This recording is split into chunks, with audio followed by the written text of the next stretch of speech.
念那个，然后完了之后揭牌完了之后才做，您才做第一场。揭牌完了之后就和现在是没有关系，它就是放其他的其他的。先是什么？对对对。第一项是什么？先是就是你跟着他，就是这里会有一个人在这边讲，就是哪个讲话，哪个讲话，然后你是在那没是应该是我修。他会念到你的名字，然后呢就是你就拿着那个上面讲，就是英文，所以说讲完了之后，然后你就揭牌完，我揭牌。Most. Igen. Akkor mehet? Dear guests, our ceremony will begin soon, so please take your seats. Please switch off or mute your mobile phones during the ceremony. Please note that the ceremony will be audio and video recorded and will be made public in accordance with institutional practices and regulations.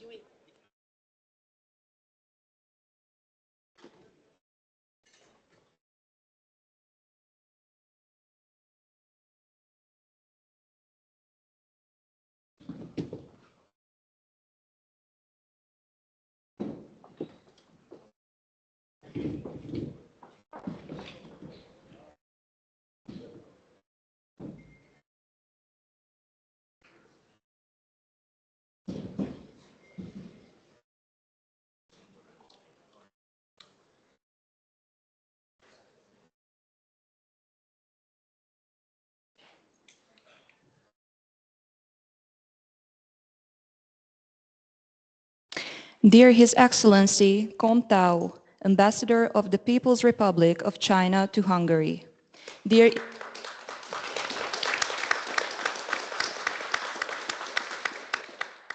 István Jakab, Deputy Speaker of the Hungarian Parliament. Dear Rodrigo Ballest, Ministerial Commissioner, Ministry of Culture and Innovation. Dear Wang Jinchuin, President of the Southwest University. Dear Csaba Gyurica, Rector of the Hungarian University of Agriculture and Life Sciences. Dear Mohamed Ikwanuddin, Vice Chancellor of University Malaysia Terengganu.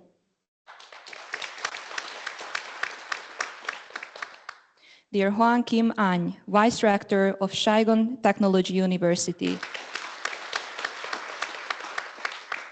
Dear Dam Sao Mai, Vice Rector of Industrial University of Ho Chi Minh City. Dear Diana Nyitrai Sárdi, Campus Director General. Dear Laszlo Friedrich, Director of the Institute of the Food Science and Technology. Dear distinguished guests, professors, ladies and gentlemen, we would like to express a special welcome to our speakers and partners who accepted our invitation to the 5th FoodConf. It is my privilege to invite Professor Csaba Gyurica, Rector of the Hungarian University of Agriculture and Life Sciences, to deliver his welcome address and share his vision for strengthening international academic cooperation.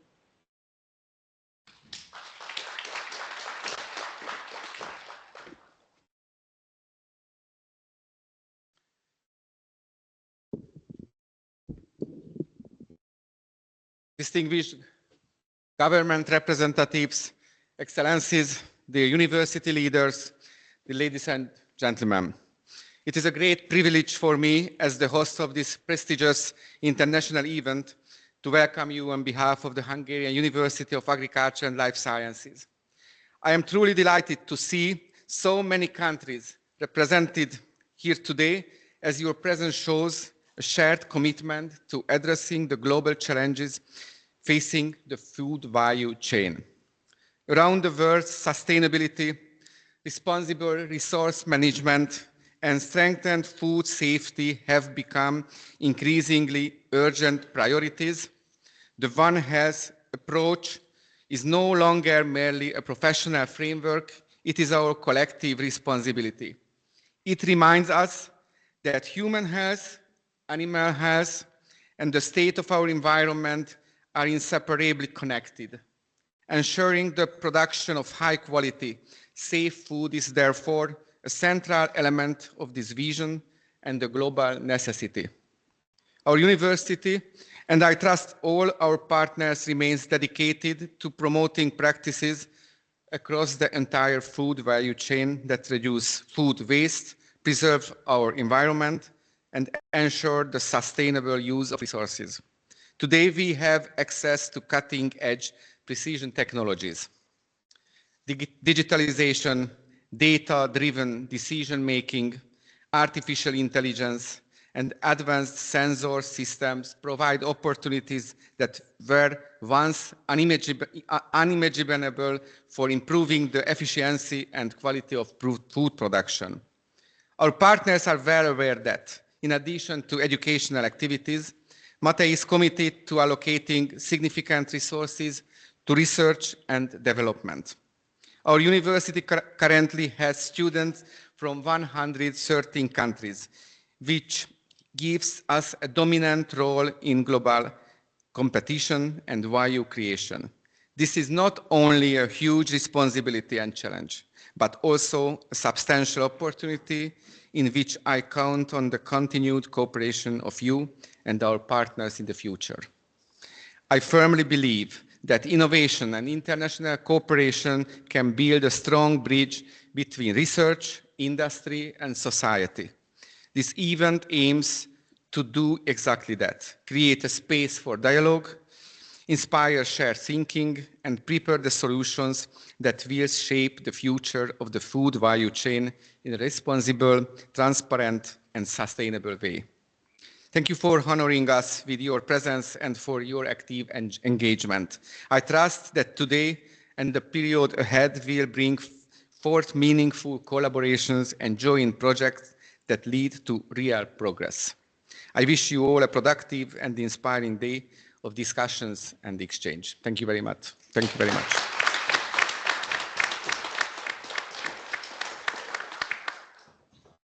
Thank you, Professor Gyurica, for your inspiring words and for emphasizing the importance of international collaboration. May I kindly invite Mr. István Jakab, Deputy Speaker of the Hungarian Parliament, to deliver his remarks and emphasize the role of science and education in national priorities.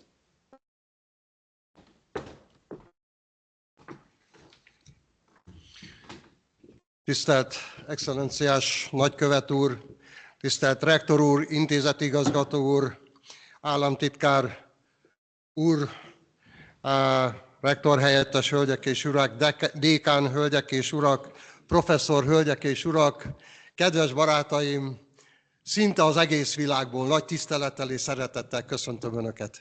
Dear Excellencies, dear rectors, dear directors, dear state deputy directors, deans and vice deans, professors and researchers, all who are here from all around the world, I greet you with warm welcome and respect in today. Nyugodtan megkérdezhetnék tőlem, hogy mit keres egy parlamenti alelnök egy tudományos konferencián. Hát kedves barátaim, el kell áruljam, hogy engem érdekel a tudomány, és érdekel az a feladat, amit el kell végeznünk ahhoz, hogy önök nyugodtan, magas színvonalon tudjanak kutatni, dolgozni, és hogy csodálatos eredményeket érjenek el. You might honestly ask me why Vice President of the Hungarian Parliament is here on a scientific conference, and I will respond to you that I'm truly interested in research, and I'm dedicated to support all the conditions which are necessary for you to reach your goals on a high quality together with your colleagues. Én illő alázattal figyelem az önök csodálatos munkáját. Jóleső érzés volt találkoznom több olyan kedves meghívott vendéggel, akikkel már a különböző országokban találkoztam és dolgoztunk is együtt. I'm showing a true respect to your work, and it was a very nice event to see and meet those professional colleagues whom I meet before in several countries, and we already cooperated together on several issues. Illő szerencséggel szeretném elmondani önöknek, hogy egy olyan ország képviseletében köszönhetem önöket, amely ország 3 Nobel-díjast adott az elmúlt 2 évben a világnak. Azt gondolom, hogy ez arra predesztinál bennünket, hogy egy-egy tudományos konferencián is meghívják önöket a kollégák, és valóban érdemi alkotó munka történjen. I have to mention that in the last 3 years, our country, Hungary, has given 3 Nobel laureates to the world and the community, and it encourages us that we might invite you to work here and be here and to reach your goals in the future. Hadd csatlakozzam Gyurica rektor úrhoz. A globális kihívások, a klímaváltozás, a háborúk, a környezetszennyezés, a természeti katasztrófák, és néha még az emberi tevékenységek is bizony komoly kihívások elé állítanak bennünket. May I join to the speech of Professor Rector Csaba Gyurica, who mentioned that there are several challenges which I would like to highlight: the climate change, the wars, the environmental pollution, the catastrophic events in the nature, and also very often the human issues pose real challenges in front of us. A kihívásokra a válaszokat önök tudják megadni. Önökre figyelünk, és a többi feladat már a miénk, a gyakorló szakembereké és kormányzati vezetőké, hogy a tudomány eredményeit minél gyorsabban, minél körültekintőbben, minél nagyobb hatékonysággal alkalmazzuk. The answers to the challenges are only given by scientists, by you, and we, who are government officials and representatives, have to pay attention to your results, that we might implement them in practice and make them work. A szükséges törvények megalkotása nálunk, azt gondolom Magyarországon, őszintén és büszkén mondhatom, hogy folyamatosan megtörtént és megtörténik, csak hivatkozni szeretnék arra, hogy a GMO-mentesség Magyarországon, a magyar alkotmányban, az alaptörvényben került megfogalmazásra.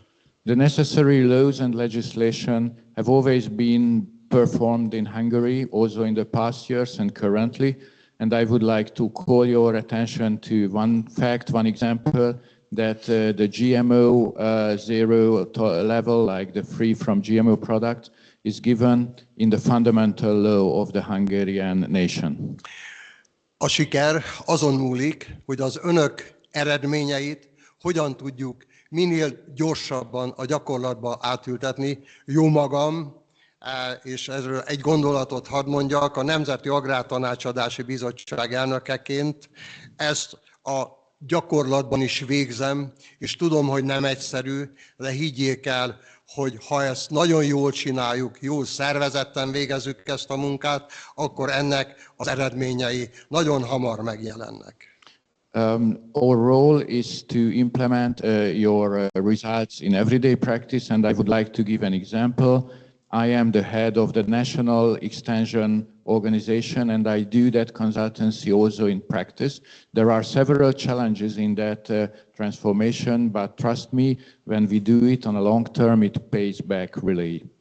A mi életünket és az elkövetkező generációk életminőségét, élethosszát az élelmiszerek minősége határozza meg. Pontosan ezért nem mindegy, hogy milyen élelmiszert állítunk elő az alapanyagtól a feldolgozás végéig, és én azt gondolom, hogy önök ebben nagyon komoly eredményeket értek el. Ehhez a munkához kívánok én önöknek sok sikert, és a mostani konferencián úgy szintén jó eredményeket és jó együttműködést. The quality of our life and the length of life, also our generation and the next generation, is strongly depending on the quality of food from seed to fork. Your contribution on that field is really remarkable. So I wish you a very successful cooperation and joint work on this conference today and on the upcoming day. Örülök, hogy együtt lehettem önökkel, köszönöm megtisztelő figyelmüket, sok sikert kívánok a mai konferenciához, és tisztelettel várom majd a kollégákat a parlamentbe is. It's a privilege to me to be here. I again warmly welcome you, and I wish a successful conference, and I also expect the colleagues who come to the parliament. Thank you.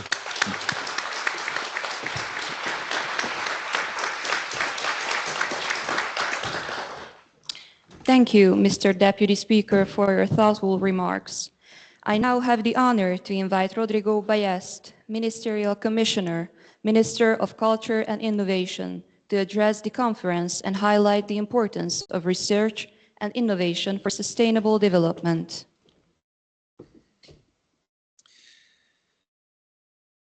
Your Excellency, Rector Jurica, dear Deputy Speaker Mr. Jakob, distinguished Ambassador Gong Tao, dear President, dear professors, ladies and gentlemen. On behalf of Minister Hanko and State Secretary Varga Bajos, let me express first of all my gratitude for this invitation to take part in such an important event where science, research, technology and excellency meet social and environmental responsibility, common good, industry and diplomacy. Today, a safe, sustainable and innovative food supply chain is first and foremost the best guarantee across the world to consume and trade with trust and transparency, simultaneously ensuring quality, high health standards and innovation at the same time. It is the passport that seals the quality and safety of hundreds of millions of products that are safely delivered across several continents. Moreover, in times of geopolitical turmoil and instability, the cooperation of countless players along a secure and integrated food supply chain is another solid bridge for something that we know very well here in Hungary: connectivity, international cooperation based on mutual respect and shared interest. Needless to say that universities, through research, mobility and joint cooperation, are key players in this endeavor. And needless to say that Hungary is playing this game very well. As we speak, we host in Hungary 45,000 foreign students, including thousands from China, Vietnam and Malaysia and far beyond. In total, no less than 15% of the students in this country are foreigners, one of the highest rates in the OECD. Yet, we are ready to welcome more, and our universities are eager to engage even more and push international cooperation to new heights. Double degrees, joint research, joint laboratories, joint ventures. This is what Hungarian universities are aiming at, and those are objectives that they already reached in many cases. Successes that precisely call for more and better cooperation with top universities all around the world. And I must say that in that regard, MATE, the Hungarian University of Agriculture and Life Science, is a pioneer and a leading example. A university, as the Rector Jurica already highlighted, that welcomes 113 nationalities, and also one that is able not only to welcome, but also to go abroad and build campuses in third countries and be the partner to the most prestigious universities in the world. And of course, the close cooperation it has with the Southwest University of Chongqing is one of the brightest examples of this capacity for excellency, innovation, and social impact. So, my sincere congratulations for this outstanding achievement, and may this example be replicated with other countries, with Vietnam, Malaysia, that are also here with us on the table, and many others beyond Asia and other continents too. Ladies and gentlemen, Hungary is not only a land hosting some of the oldest universities in the world. It's not only a land of Nobel Prizes, as well already highlighted, it is also a land of opportunities to make the most of all the possibilities that today's world offers to those who are willing to seize them. Needless to say that the Hungarian government will support you in this endeavor. So let me remind you that in your talks today, the sky is the limit, and Hungary has a bright future ahead of itself. Sok sikert, all the best, and thank you for your attention. Köszönöm szépen.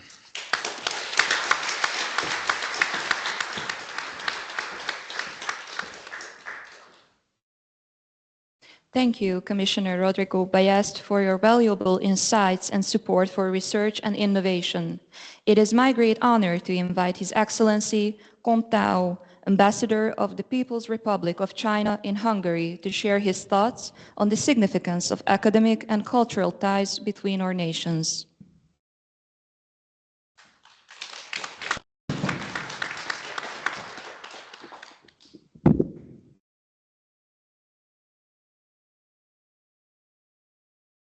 尊敬的雅高布国会副主席、巴列斯特尔部长专员，尊敬的九里察校长、王进军校长、女士们、先生们，大家上午好！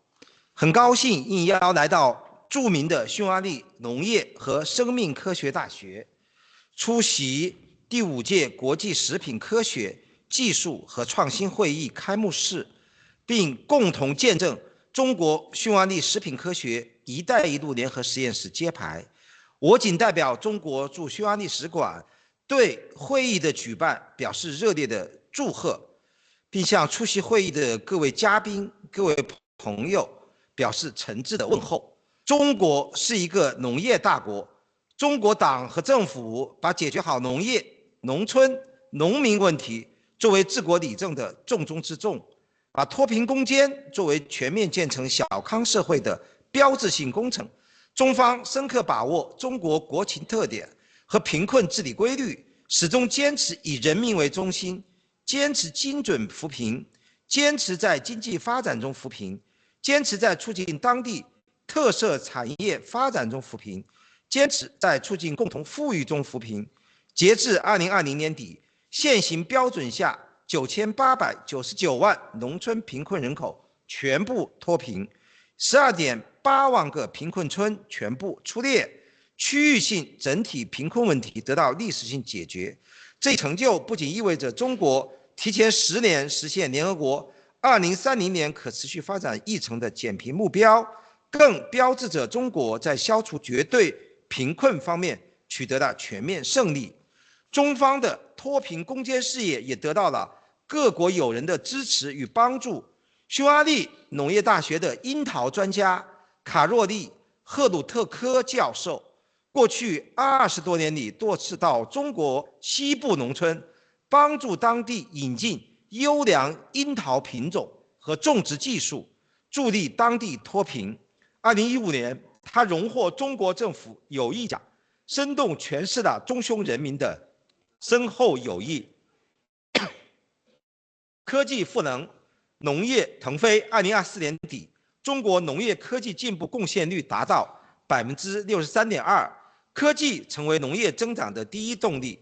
农产品加工业和现代食品科学是中国农业高质量发展的关键引擎，也是中匈政府间科技合作的重点领域。在中匈两国领导人战略引领下，中匈政府间科技合作快速发展。中国科技部与匈牙利文化和创新部共同资助的这合作项目，已拓展到联合研发、联合实验室、伙伴研究所、人员交流等4大类，项目数量和经费也大幅增加，有力促进双方科技交流合作取得丰硕成果。匈牙利农业大学和西南大学在食品科学领域的长期合作是其中的成功范例。双方早在2004年就得到中匈政府间科技合作项目的支持，后于2017年成立中匈食品科学合作研究中心，形成稳定合作机制。20年来，双方开展密切的人员交流，与产学研务实合作，研发果酒酿造、农产品检测等技术，获得了30多项发明专利，推出轻卡系列中国风味、帕林卡果酒等产品。2024年10月，双方合作再上一层楼，启动共建中国匈牙利食品科学“一带一路”联合实验室，打造中匈食品科学领域的国家级合作平台。女士们、先生们、朋友们，上个月，中国共产党20届四中全会胜利召开，审议通过“十五五”规划建议。未来5年，中国将加快高水平科技自立自强，引领发展新质生产力，加快农业、农村现代化，扎实推进乡村全面振兴。同时，中国将继续扩大高水平对外开放，加强与共建“一带一路”国家的战略对接，拓展农业、绿色发展、人工智能、数字经济、卫生健康等领域合作新空间。中匈是共建“一带一路”的坚定伙伴。作为中匈共建“一带一路”的重要科技载体，此次联合实验室在匈挂牌，标志着两国科技创新合作进入新阶段。未来，中方将与匈方一道积极支持实验室高效建设运行，希望实验室持续深化科研合作，加强人才培养，加速成果转化，完善合作网络，助力双方食品科技和产业不断进步，为中匈高质量共建“一带一路”注入新动能，为两国友好事业发展贡献新成果。中国有句古话：“民以食为天”，食品关乎人类共同福祉，需要国际社会携手推进创新与合作。今天，来自多个国家的专家学者云集于此，期待各位通过此次会议深化交流互鉴，共同推动食品科学技术的不断创新发展，为人类的健康、食品安全和可持续发展贡献智慧和力量。最后，预祝本次会议取得圆满成功。谢谢大家 ，Thank you， 各位人士版。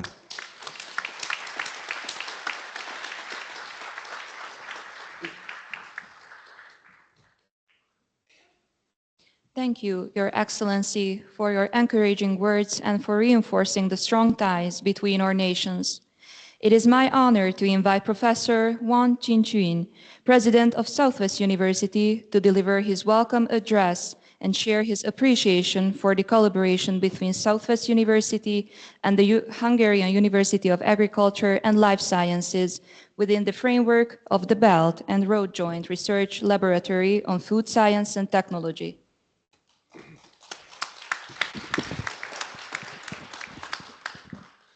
Deputy Speaker of the Hungarian Parliament, Istvan Jakub, Ambassador Gong Tao, Military Commissioner Rodrigo Ballester, Rector Siba Gilriska, ladies and gentlemen, good morning. In this beautiful season, I'm honored to be invited to the beautiful country of Hungary to attend the 5th International Conference on Food Science, Technology, and Innovation, hosted by MATE. First of all, on behalf of Southwest University, SW in short, I would like to convey my sincere greetings to all distinguished guests and experts who have traveled from afar. And I would like to express my heartfelt thanks to the host, MATE, for the efforts made in preparing for the conference. As a double first-class university directly under the Ministry of Education of China, SW boasts a comprehensive range of disciplines with distinct characteristics and strong comprehensiveness. We have always prioritized the discipline of food science and engineering as a key area for development. Relying on the university's profound scientific research foundation and the platform support, this discipline has consistently ranked among the top 25 globally. It has formed preeminent strengths in fields such as the research and the development of new food processing technologies, innovation in intelligent food equipment, creation of functional foods, and the high-value utilization of agricultural products. The discipline has successfully undertaken a number of national-level scientific research projects and promoted the industrial transformation of a series of technological achievements. These solid disciplinary foundations and research advantage provide important support for us to carry out high-level cooperation with partners in Hungary and around the world. Although China and Hungary are geographically distant, we share a profound cooperation heritage and broad prospects in the field of food science. As an important force in the field of food disciplines in our respective countries, SW and the MATE have long adhered to the concepts of mutual learning, mutual reference, and collaborative innovation, and work together to build a solid bridge of cooperation. From the official inauguration of the China-Hungary Joint Research Center for Food Science in 2017 to the approved by China's Ministry of Science and Technology in 2024 for the establishment of the China-Hungary Belt and Road Joint Laboratory on Food Science. Our cooperation has evolved from academic exchanges to joint scientific research, and from achievement sharing to industrial collaboration. It has become a model of industrial academia research cooperation in the field of food science and technology between Chinese and Hungarian universities. In the future, relying on a substantial operation of this national level platform, we will focus on the strategic goal of building a China-Hungarian hub for collaborative innovation in food science and technology.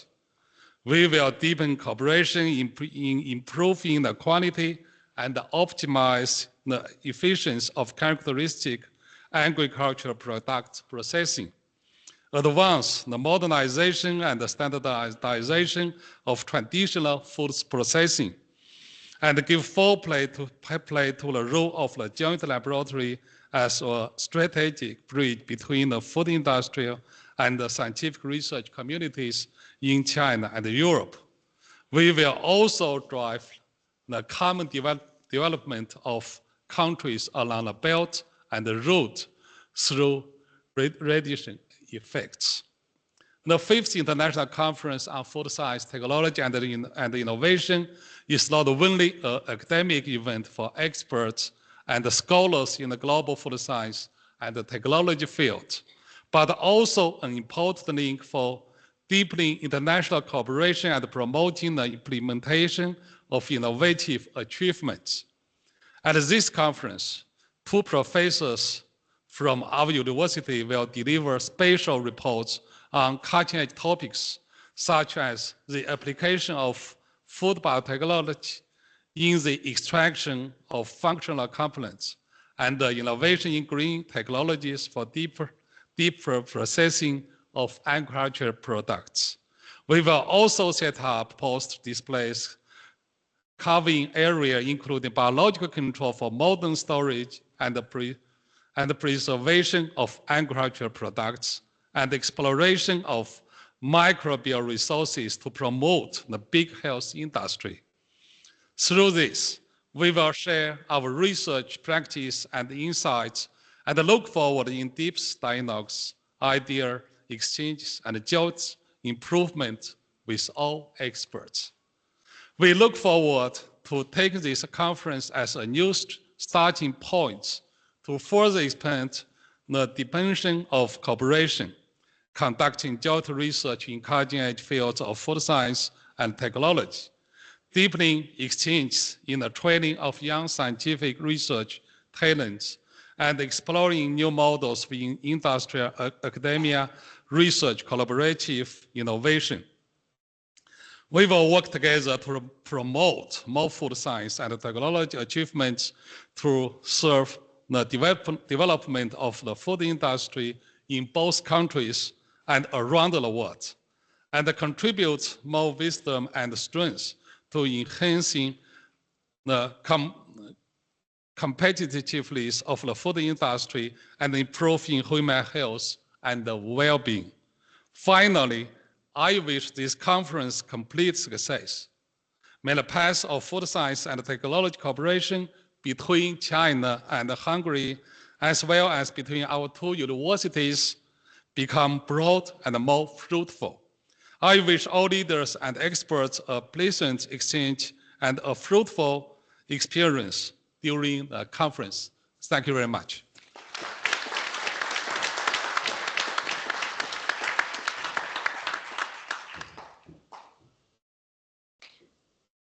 Thank you, Professor Wang Jinjun, for your warm address and for expressing your commitment to this joint endeavor.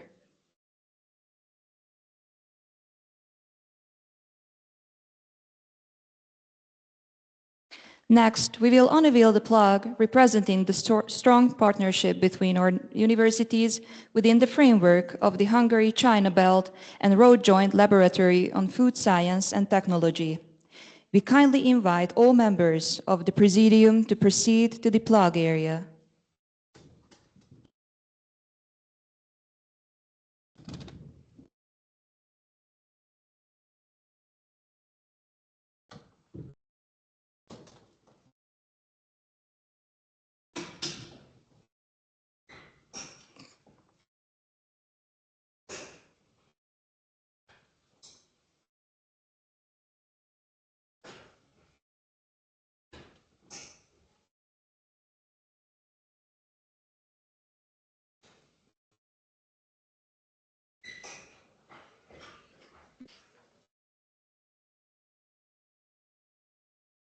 This plaque stands as a symbol of our shared commitment to research and innovation. We respectfully ask the two rectors, Wang Jinjun, President of Southwest University, and Csaba Gyurica, Rector of the Hungarian University of Agriculture and Life Sciences, to unveil the plaque, while the other distinguished members of the Presidium witness this significant moment.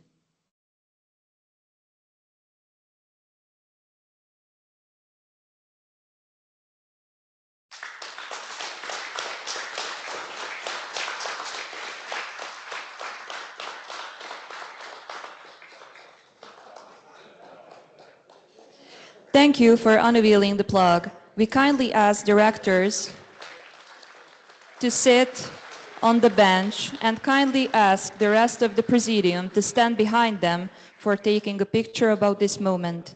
Then shake hands as a symbol of our strengthened partnership.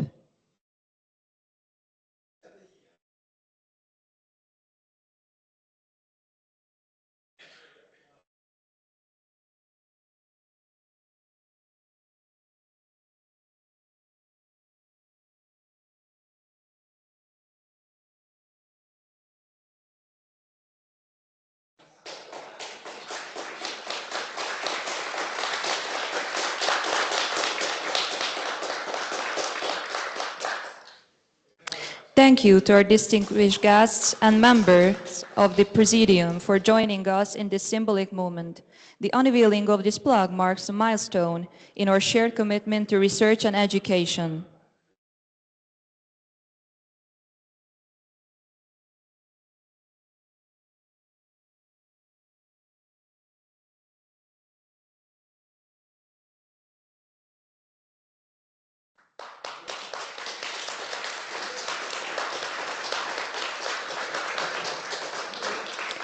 Now we carry on with the next point of the agenda and kindly ask Mr. István Jakab, Rodrigo Bayest, Professor Csaba Gyurica, and Professor László Friedrich to return to their seats at the Presidium on the podium. At the same time, we invite to the podium Professor Abdullah from University Malaysia Terengganu, Professor Huang from Saigon Technology University, and Professor Dam from Industrial University of Ho Chi Minh City.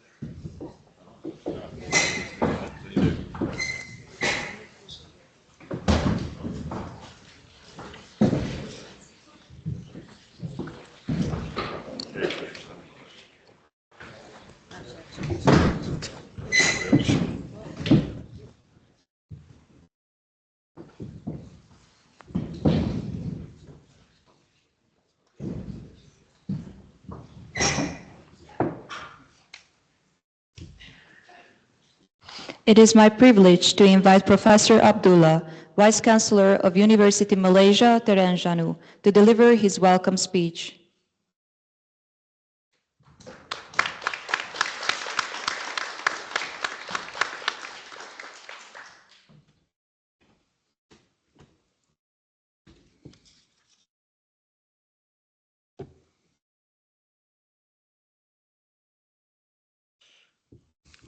Thank you very much.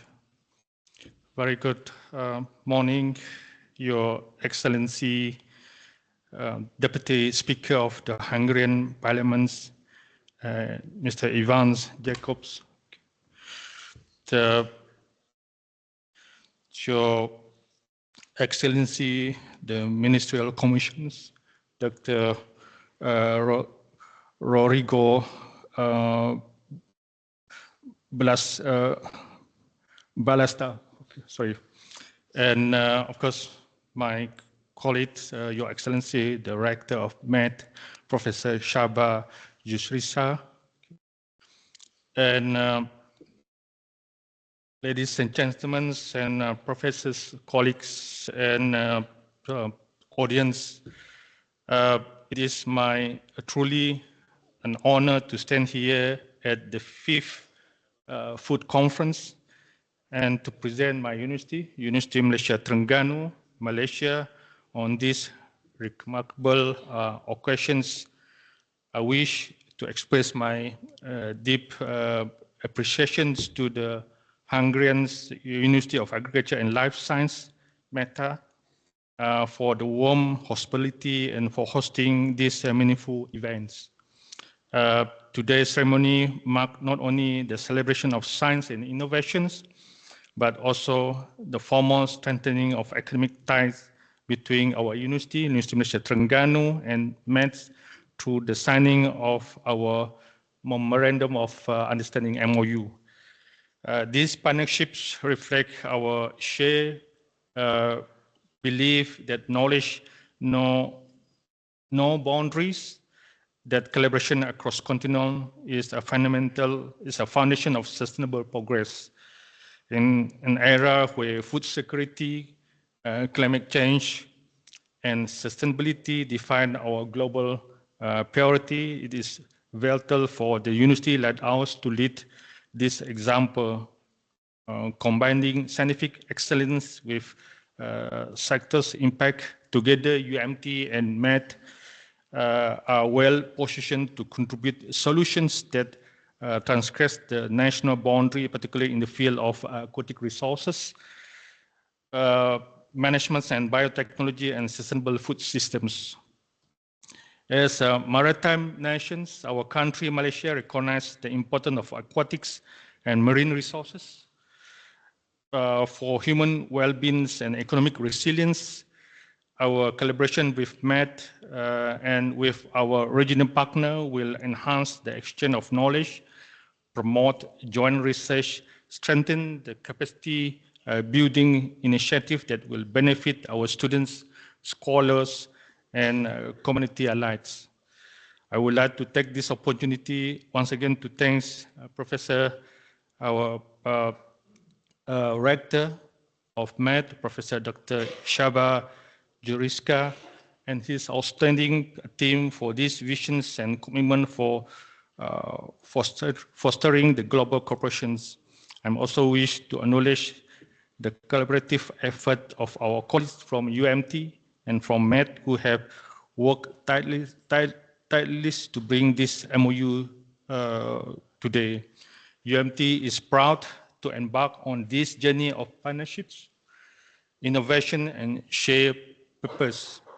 We are confident that together we can build more resilience and sustainable future, one that reflects the value of educations, research, and friendships between our nations. Once again, thank you for this opportunity to be part of this prestigious event, Prof. And I look forward to the exciting outcome of our collaboration that will bring in the year ahead. Thank you very much.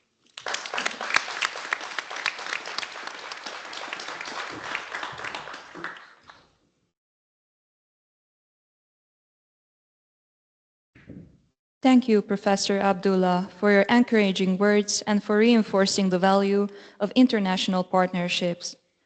It is my honor to invite Professor Dam, Vice Rector of the Industrial University of Ho Chi Minh City, to deliver her welcome address.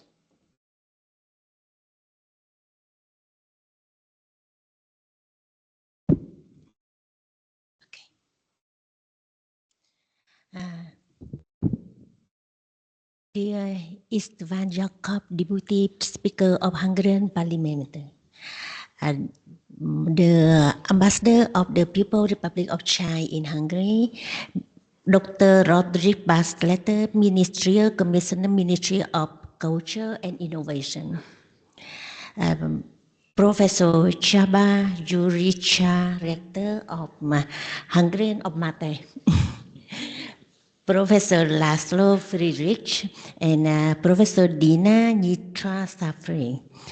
Ladies and gentlemen, distinguished guests, dear colleagues and friends, it is my great honor and pleasure to welcome you to be here in the 5th Conference of Food Science and Technology Innovation, which is organized by MATE. It is my home university.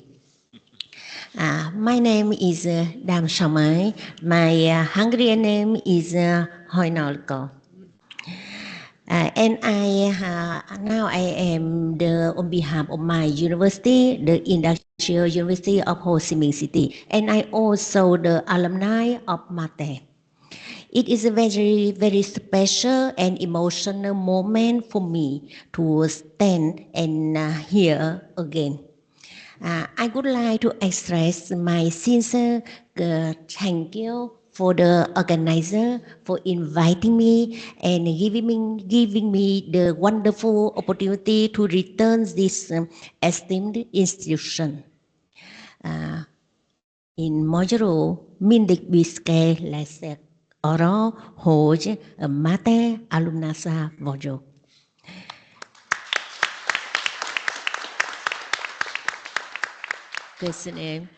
This conference is an important platform where researchers, educators, and industry leaders can come together to share knowledge, exploit new ideas, and strengthen international collaboration. Today, as the conference focused on the future of food science and technological innovation, and I think we will have many new ideas, many new collaboration in future. Because as I think the conference not only the place to express our idea, to share our knowledge, but is also the place to make the network, to meet the old friend, and to get the new friend. And in future, we will get the more cooperation together. And for the MATE, as I say, is my home university. And I also always would like to make the cooperation with you as not like the cooperation like the partner university, but also like my home university and my country university. Again, I would like to thank for the organizing committee, partners and speakers to be here again, and I wish you an inspiring, productive, and successful conference. Thank you again for the invitation and the warm invite and the warm climate here. And Sokshiket Ivano of Konferencia host, Questionem Sepe.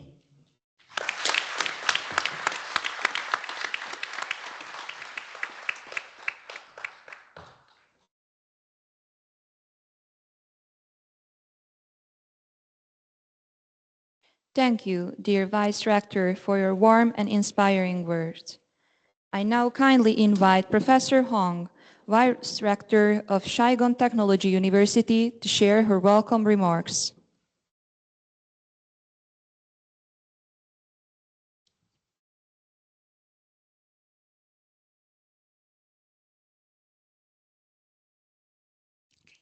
Dear Vice Speaker, Hungarian Parliament, dear Mr. Minister of Ministry of Culture and Innovation, dear Professor Rector of Hungarian University of Agriculture and Life Sciences, dear rectors and directors, ladies and gentlemen, distinguished delegates and honored guests. It is my great pleasure to join you today at the 5th International Conference on Food Science, Technology and Innovation. On behalf of Saigon Technology University, I would like to express my sincere appreciation to the organizing committee of the Institute of Food Science and Technology, Hungarian University of Agriculture and Life Science, for giving me the honor and opportunity to deliver this welcome address. This conference is a meaningful platform where we can share new ideas, exchange scientific knowledge, and present research achievements in the field of food science and technology. It also plays a vital role in strengthening connection among universities, research institutes, industry partners, and opening up opportunities for collaboration and innovation. Allow me also to extend my warmest congratulations on the upcoming MOU signing ceremony, an important milestone that reflects our shared commitment and marks a promising beginning for future cooperation in education, training, and scientific research. I wish the conference great success. I wish all delegates good health and a fruitful time throughout the event. Thank you so much.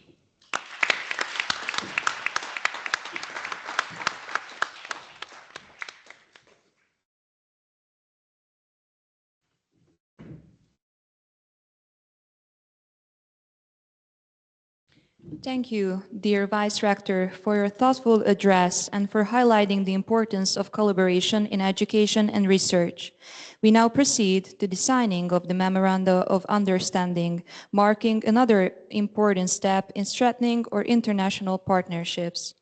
I kindly invite Professor Csaba Gyurica, Rector of the Hungarian University of Agriculture and Life Sciences, and Professor Mohamed Ikvanuddin, Deputy Chancellor of University Malaysia Terengganu, to sign the Memorandum of Understanding and to shake hands as a symbol of our strengthened partnership.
Professor Ikvanuddin will give this present now to Csaba Gyurica.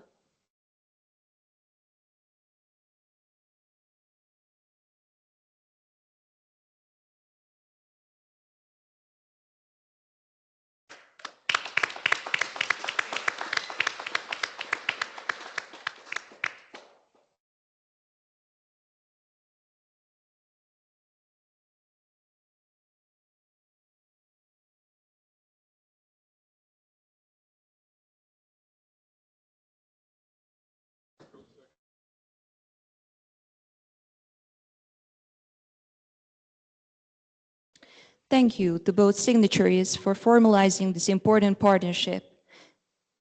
Next, I invite Professor Csaba Gyurica and Professor Hong Kim Any, Vice Rector of Saigon Technology University, to proceed with the signing of the Memorandum of Understanding and to shake hands as a symbol of our academic collaboration.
Thank you for reinforcing our shared commitment to academic collaboration.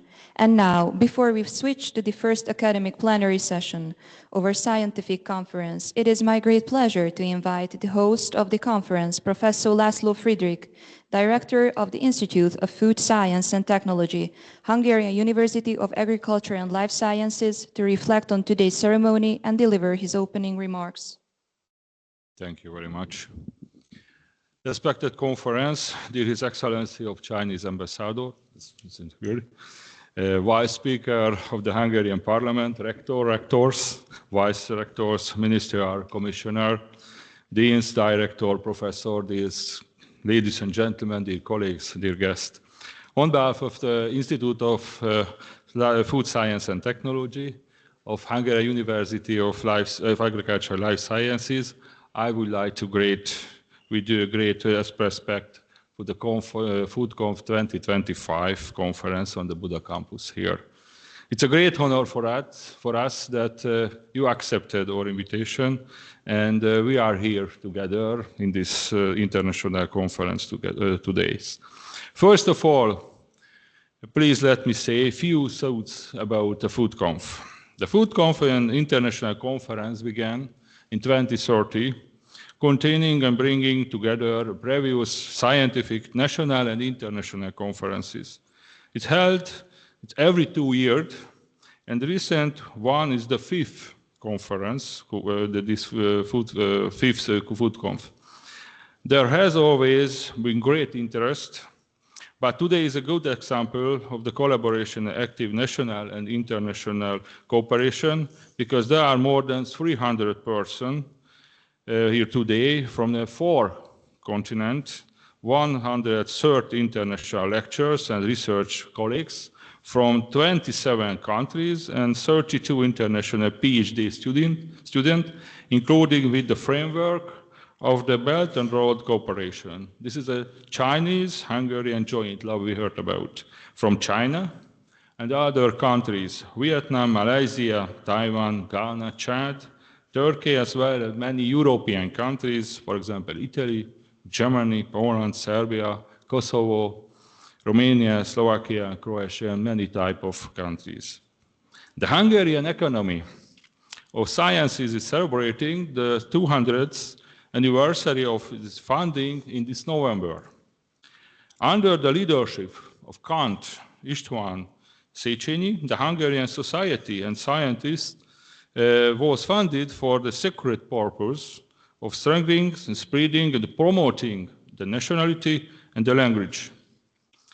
Count Széchenyi offered the annual income of his estates, which he set at 60,000 forint. This is a very huge amount, was 200 years ago. Nowadays, it's a Hungarian, this is more than 1 100 billion forints. It's a huge amount. This is a good sample for everyone. By strengthening the nationality languages, created the dissemination and application of scientific results in practice, and thus competitive industrial production and knowledge-based approach. We organized the FoodConf 2025 International Conference today in honor of this. It's clear that the application of scientific results in practice, the good cooperation between universities, science and research institute and industry are very important. After all, the industry creates the added value, drive the economy, increase the GDP, and this improve our life quality, the life level. That's why I can say that is our duty to serve the industry by translating scientific results into practice in addition to training professionals. We have seen many examples for this in recent years during our joint cooperation. I thank you, national and international partners, institutes and industrial partners for this fruitful joint work that we have achieved over the past several decades. Yes, over the several decades, because our institute, formerly our faculty, began its independent educational and research activities more than 50 years ago, during which more than 11,000 diplomas, about 300 PhDs were awarded, several hundred national and international applications were submitted, and approximately 500 industrial research, development, and innovation work were implemented. In connection with this, the several hundred international journal articles were created in international and national cooperation. In recent years, the annual number of the D1 articles has approaches about 30. The number of the Q1 articles is about 60, and the number of the Q2 articles is about 30. All of the results of joint work, this is the most important, which is of paramount importance in the international ranking, the QS and the high education. Thank you all governments for this support, and the students who have taken and taking the significant role in the successful implementation of your scientific and research and development applications. So it can be seen this will be good ecosystem in the world of the science and the university education for the development of the food industry and the biotechnology. And I would like to go back, return to the conference. There are many explanations why such conference is important. On one hand, it's a provide the medium for the discussion of scientific results, the creation and development of our collaboration and the friendship and the new opportunity in the collaboration. On the other hand, the internationalization in the research and education together always make themselves to be easier and more effective. The university or an institute have always considered and continue to consider international student important is both BSc, MSc level and the PhD or postdoctoral training. The number of the students at the institute is about 1,300, which 183 international students and nearly 50 PhD students from about 50 countries of the world. We have 2 MScW degree program ongoing and 2 BScW degree program in process. So internationalization, training of the new student, and the application of the international good experience are important for the university or an institute. Overall, these are the essence in the development of the food industry and the biotechnology sector. Many international events of recent years, such as COVID, war in the neighbor country, have put food and with it the food industry and the entire supply chain into the center of attention, in the focus. Sovereignty, self-sufficiency have become important aspects in which security of the supply and food industry, raw material production, agriculture, animal husbandry, crop production, and the food industry processing, and food logistics and trade play a strategic role.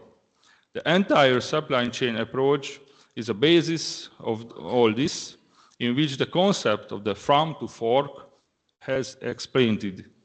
In our joint research and industrial development concept, we carry out development from the farm to fork and to health, in which the health of humans as a human being in the basis of the healthy society.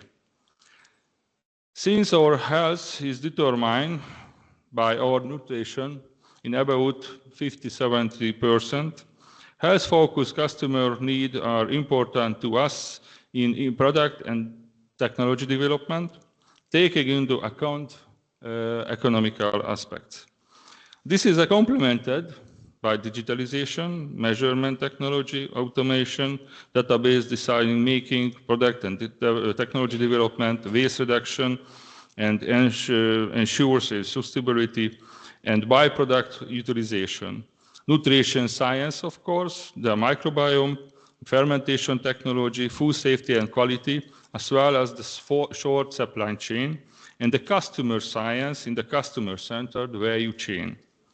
At the FoodConf 2025 conference today and tomorrow, we will share our results and options of these topics in 10 sections with many international outlooks. A university task is to foster culture in addition to education, research, and science. Therefore, in addition to the scientific and professional program, we have prepared a cultural program with which we will gain insight into the cultural history of Hungary before dinner today. And tomorrow we will be able to listen and organize concert in the St. Stephen's Basilica. In light of this, I wish you a very useful discussion, new innovative ideas, fruitful collaboration, and pleasant time and recharge here in the Budapest while participating in the cultural program. Thank you very much for your attention.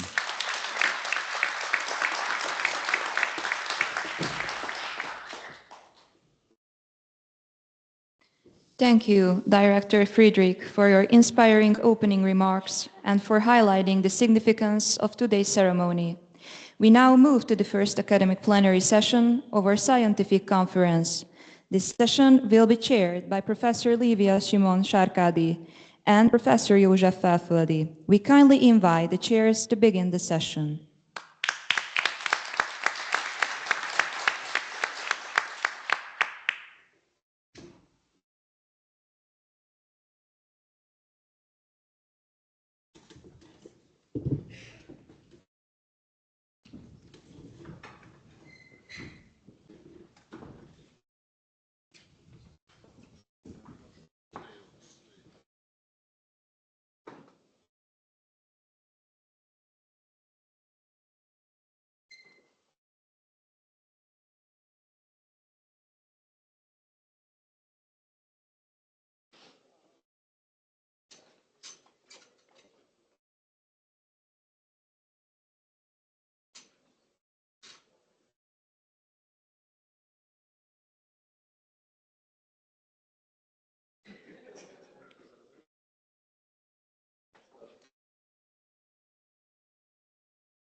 Majd akkor ezeket eltesszük.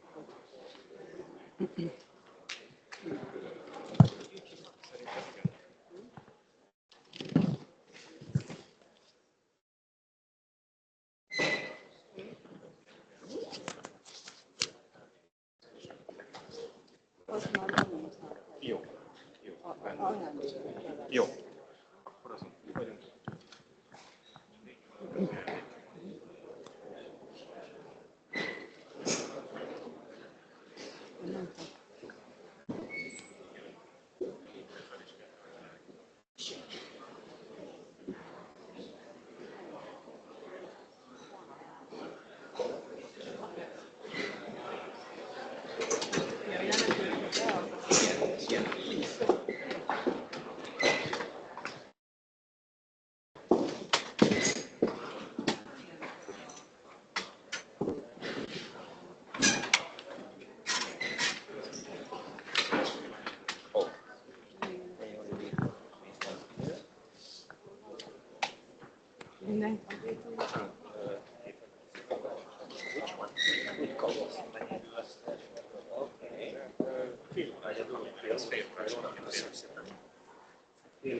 Igen, megtaláltam, köszönöm szépen. Most másolom fel őket.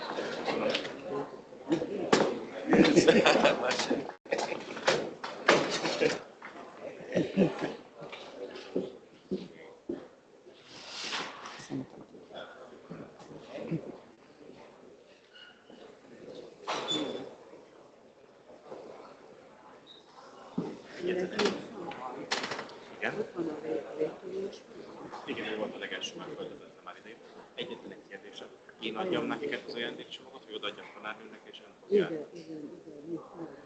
Jó, már is hozom, már is hozom.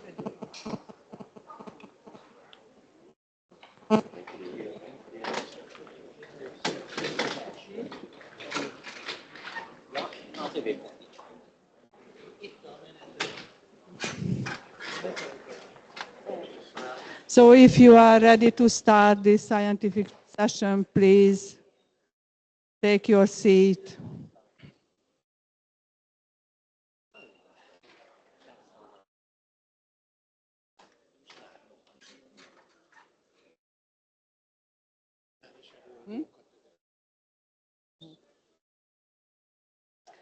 Okay.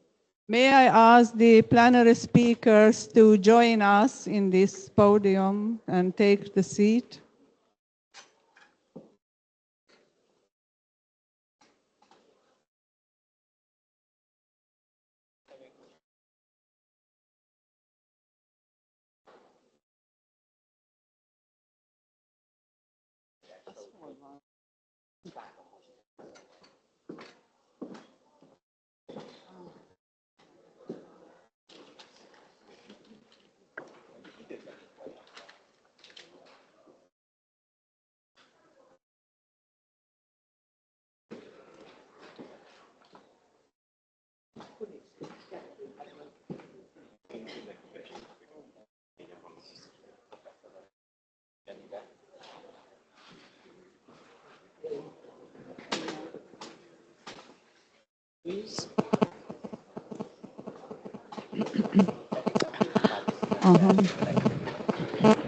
Ladies and gentlemen, may I ask for your attention, please?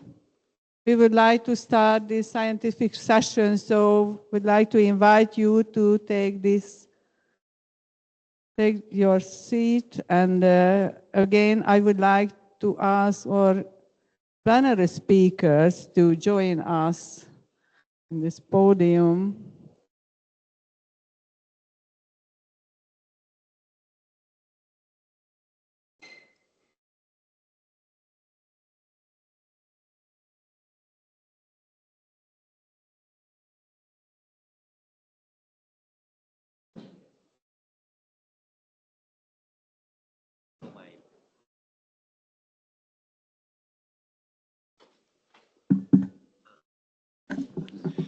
Can we ask Professor Dam Saumai to come to upload the presentation?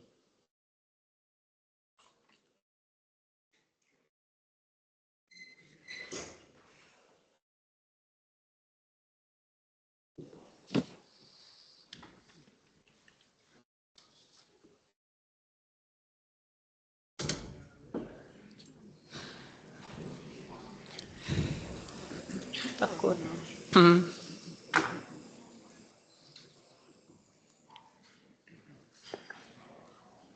Akkor nélkül elkezdjük, és hogyha jön, akkor pendrive-ról előadja. Itt a legelsőbe kell bedugnia, és akkor pendrive-ról megy.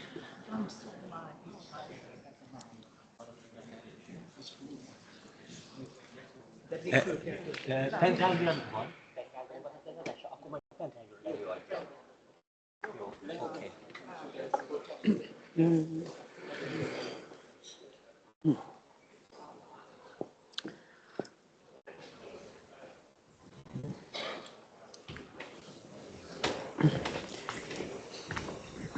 So as we are a little bit behind your schedule and we have a very tight program, would like to start the plenary session.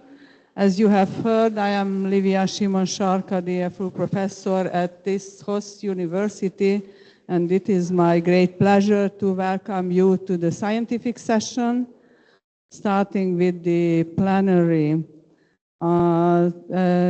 This FoodConf series of conferences is a flagship of the Institute of Food Science of our university, and it is my great pleasure to serve as a scientific chair of this conference together with Professor József Felföldi. And we would like to invite our plenary speakers. One is missing, but if you don't mind, we start the conference. So welcome again to this scientific session. A special welcome to our plenary speakers and all the audience. May I ask for a little bit attention? Thank you very much. So, and let me introduce our first speaker, who is Reto Portman, a senior scientist at Agroscope, Switzerland. He is a team leader of protein and metabolics and also head of the Laboratory of Liquid Chromatography and Mass Spectrometry. He has been involved in the development of validation, application of physiologically relevant in vitro digestion models, including dedicated analytical tools. And within the framework of the cost-action InfoGest, he contributed to creation of the widely adopted standardized statistic digestion protocol. And I guess you will introduce us this nice product. So please, Reto, the floor is yours.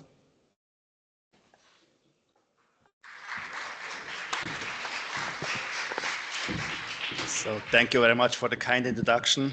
I'm really happy to be here at the FoodConf in beautiful Budapest. And it's an honor to open the whole meeting with the first scientific session here. So I'm Reto Portman. I work for Agroscope in Switzerland. And today I would like to talk about this. Can't see. About this complex machine here. So the input of this machine is food, the output is amino acids, and what it basically measures is protein digestibility, DIAS, and so on. Why do we even look at protein digestibility? So the human body, you probably all know, needs some essential amino acids. So there is some amino acids the human body cannot build up on its own. So we have to consume that through food protein. So basically, if we eat food protein, the body breaks them down into essential amino acids at all. And these amino acids are used to build up new proteins, which then are used in many biological processes. So basically, all biological processes in one way are associated with proteins. So in the EU, there is a regulation that food that provides more than 12% of its energy from protein is just considered as a source of protein. And if this even increases to 20%, then it can be labeled as high in protein. But this is a bit misleading, because I already told you that there is essential amino acids and you really need these. I try to illustrate that with that fish tank here. Each of these elements here is the need of your body of this specific amino acid. And there is holes in here. This is the amount the food delivers to your body. So for example, for the tryptophan here, you have more than 100%. For the aromatic amino acids here, it's just 100%. And for the valine, for example, it's a bit lower. And the lowest one here is the lysine. So basically, this virtual food I show here is giving lysine value, which is it's about half of what you in fact need. And the problem now is that you only can use from the other amino acids only the percentage of this limiting amino acid here. So whatever is more from histidine or aromatic amino acids and so on, this is only used in energy. So it's really important that you raise the limiting amino acid as high as possible. Here's another example for that. So here I compare two different foods. On one side is chia foods, chia seed, and on the other side is milk. Both of them contain more than 20% of their energy from protein, so both of them are classified as high in protein. And if you look at the essential amino acid patterns, you see in blue here, this is the amount of essential amino acids the product has, so the milk itself has. And, okay, thanks a lot. And in orange, you see the amount of the essential amino acids chia is delivering. And you see, chia basically is much better than milk. But now, if you look at digestibility of these proteins, if we just soak chia seeds and digest them, they're only digested to about 16%. But milk is digested about 100%. So basically, if you correct these profiles here with the digestibilities, the picture totally changes. So milk now has a lot more of the essential amino acids than the chia. And here in green, I show the amounts which are needed for your body maintenance. This is values given by the FAO. So basically, milk is fulfilling the FAO recommendation for a good protein source, and the chia is much worse. So this really shows it's important to not only look at total protein, but also look at amino acid composition and digestibility. There's different methods to quantify digestibility, protein digestibility in the world. So far, all of them are based on in vivo trials. The oldest one here is the PEAR, the protein efficient ratio. Here you just measure the gain of rats. You feed them some dietary protein and just check how much they grow and compare it to foods, to reference protein, which is in this case casein. So it's really a simple growth-based rat model. Then there is the PDCAS, the protein digestibility corrected indispensable amino acid score. Here, you at least check the amino acid profile from the foods, but then you correct it with the fecal digestibility, and this is also measured in rats. But in between, you of course have fermentation from rats or from the intestines, from the bacteria in there. So basically, this approach is less accurate. And just the very latest model is the digestible indispensable amino acid score, the DIAS. Here, you measure the amino acid profile and then directly measure the allele digestibility of each individual amino acids in humans or in pigs. This is the most accurate one of the three methods here, but unfortunately, I mean, if you want to measure the digestibility in humans, you have to have humans which are having an artificial exit of the small intestines, or with pigs, you just cannulate them. So it's ethically questionable. So this is how DIAS then is calculated. So you measure the amino acids per gram of food protein. You take the indispensable amino acids. Here I show you the example of lysine. Then you measure the digestibility of lysine. You multiply the two values, so you get the amount of this lysine which is digested in your food, which is available.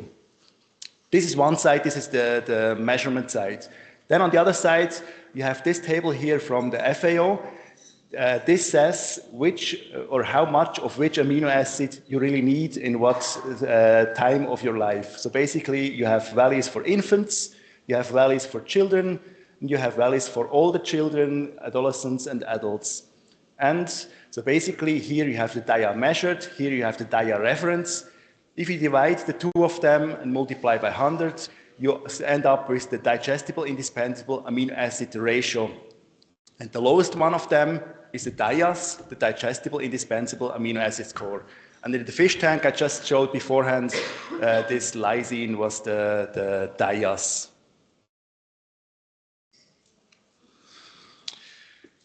So already in the FAO report of the expert consultation, they mentioned that it would be wise to already also do development and the validation of in vitro models to simulate allele digestibility. So really the problem is ethics. It's also if you want to test a vegan food in animals, it's also not really clever.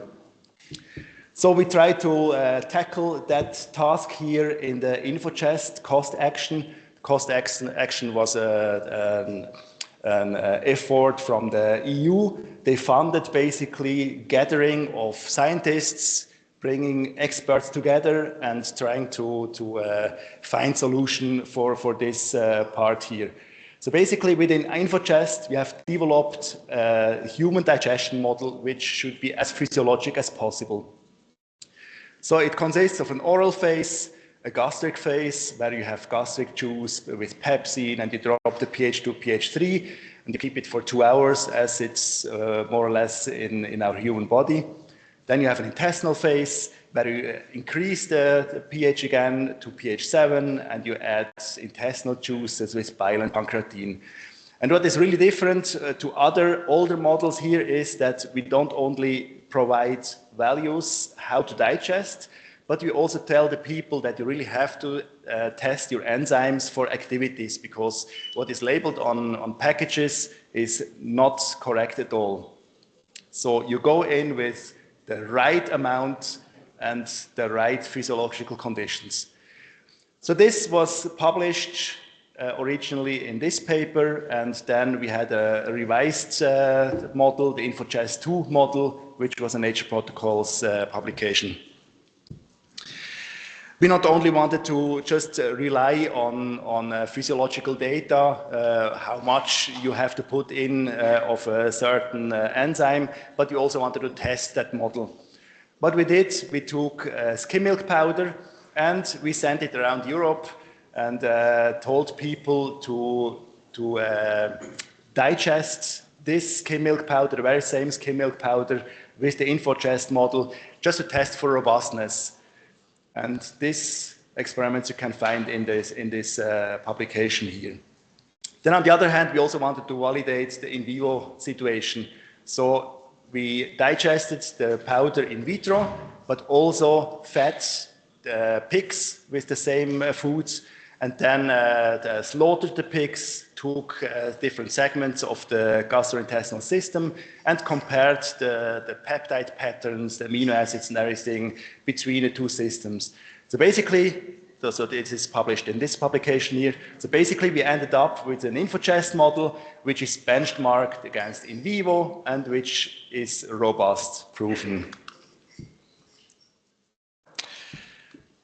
So what is going on during digestion? So the problem is that this in vitro digestion system is only for digestion and not digestibility. We wanted to bring it forward to digestibility.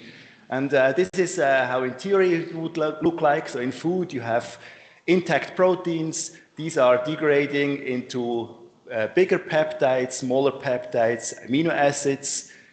And the bioaccessibility of these different compounds you see down here. So basically you cannot really take up this through the intestinal walls, but you can take up these parts here. So how it really looks in food.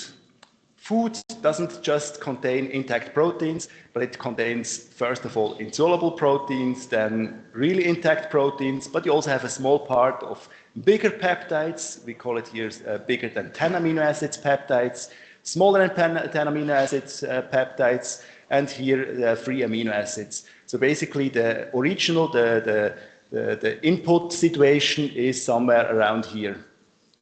Then after the digest, we're not ending up with everything just digested into amino acids, but we end up in about thirds is amino acids, a bit more than half is peptides, more than 10 amino acids, and the rest here is the bigger peptides, the still intact proteins and insoluble proteins. So basically, if you measure digestibility in vivo, the whole part here, this green part, is absorbed, and you're just left over with that part, so you can measure this part in vivo, and you're done. But in vitro, we end up with everything in one vial. So we had to find a way to separate the bioavailable fraction, this one here, from the non-bioavailable fraction. And we tried different things. We tried precipitations, filtrations, dialysis, all kinds you can imagine we tested, and we basically came up in the end with a simple precipitation which separates the two fractions. So we have the bioavailable and the non-bioavailable part separated, but we still need some analytics. We went for 3 different analytical endpoints. We chose this endpoint because, so here this is total nitrogen, Kildal. This is a typical routine analytics in many labs. So we chose this one for a very simple setup. Then for research labs, we set up the primary amines. We have developed a method with OPA, so derivatization with OPA after hydrolysis to free up all the amino acids. And we have the real method, the total amino acid method. So if you really want to do a dias, you of course have to measure individual amino acids. This involves also hydrolysis of the whole sample and then an HPLC method. So now we have tackled the last part, the analytics, but there is still one thing missing. So the problem is, if we digest food, we have to add enzymes, and enzymes, of course, also are proteins. So we also need to correct for that. This we did by inventing a cookie. This, by the way, is the very same cookie as in vivo people use. So also in vivo people, they need sort of a baseline excretion of the enzymes. So they stimulate that with that cookie. So what we proposed here is that beside of every food, you also digest a protein-free cookie. And so you end up with at least these 2 digestions. You precipitate, you get the supernatant and the pellet. Then you analyze supernatant and pellet with any one of these methods. And the calculation for digestibility now is the food supernatant minus this one. So basically the corrected food supernatant minus the food supernatant minus this again, plus then the pellet part. So basically it's the corrected food supernatant divided by the corrected food total input times 100 is the digestibility. This we published in this publication here. So also here we of course didn't just want to give you a method, but you also want to do some validation. It just happened that we were part in the Proteus project. And Proteus project, this was made for validating the pig model against the human model. So basically they just compared these two. And we got exactly the same food sources from them and did the in vitro digestibility in vitro. And here on the right side, you see correlations. You here have the in vitro data, the diars of the in vitro data. And then here you have the in vivo diars, and you see a very good correlation. Down here you have a Blunt-Altman graph. So this is a usual graph to compare 2 different methods which should give exactly the same result. So on the x-axis, you plot the average of the 2 diars, then or so in vivo versus in vitro. And here you plot the difference between the 2 of them. And ideally, all the samples should be around 0 here. Here I show that 0, and here this is +2 standard deviations, -2 standard deviations. So basically you see that it's really going around this part here, and is most of it is really within a good range. And we were able to calculate the bias. So basically the bias between in vivo and in vitro in these trials here was only 0.1%.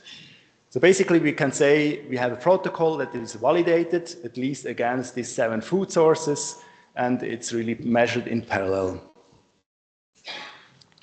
So this is how DIAR values look for the different food sources we digested. So we digested the black bean, all bran, collagen, whey protein isolate, pigeon pea, peanut, and zein.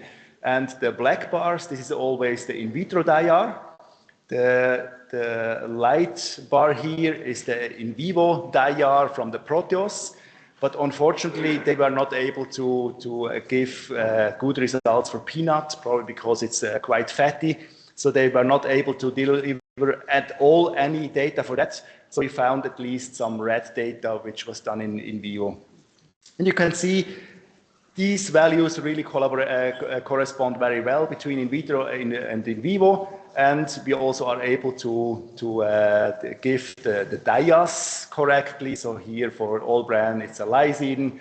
Here for the black beans is the sulfur-containing amino acids. Here also in vivo, they had problems with the sulfur-containing amino acids. That's why they're not delivering any data here.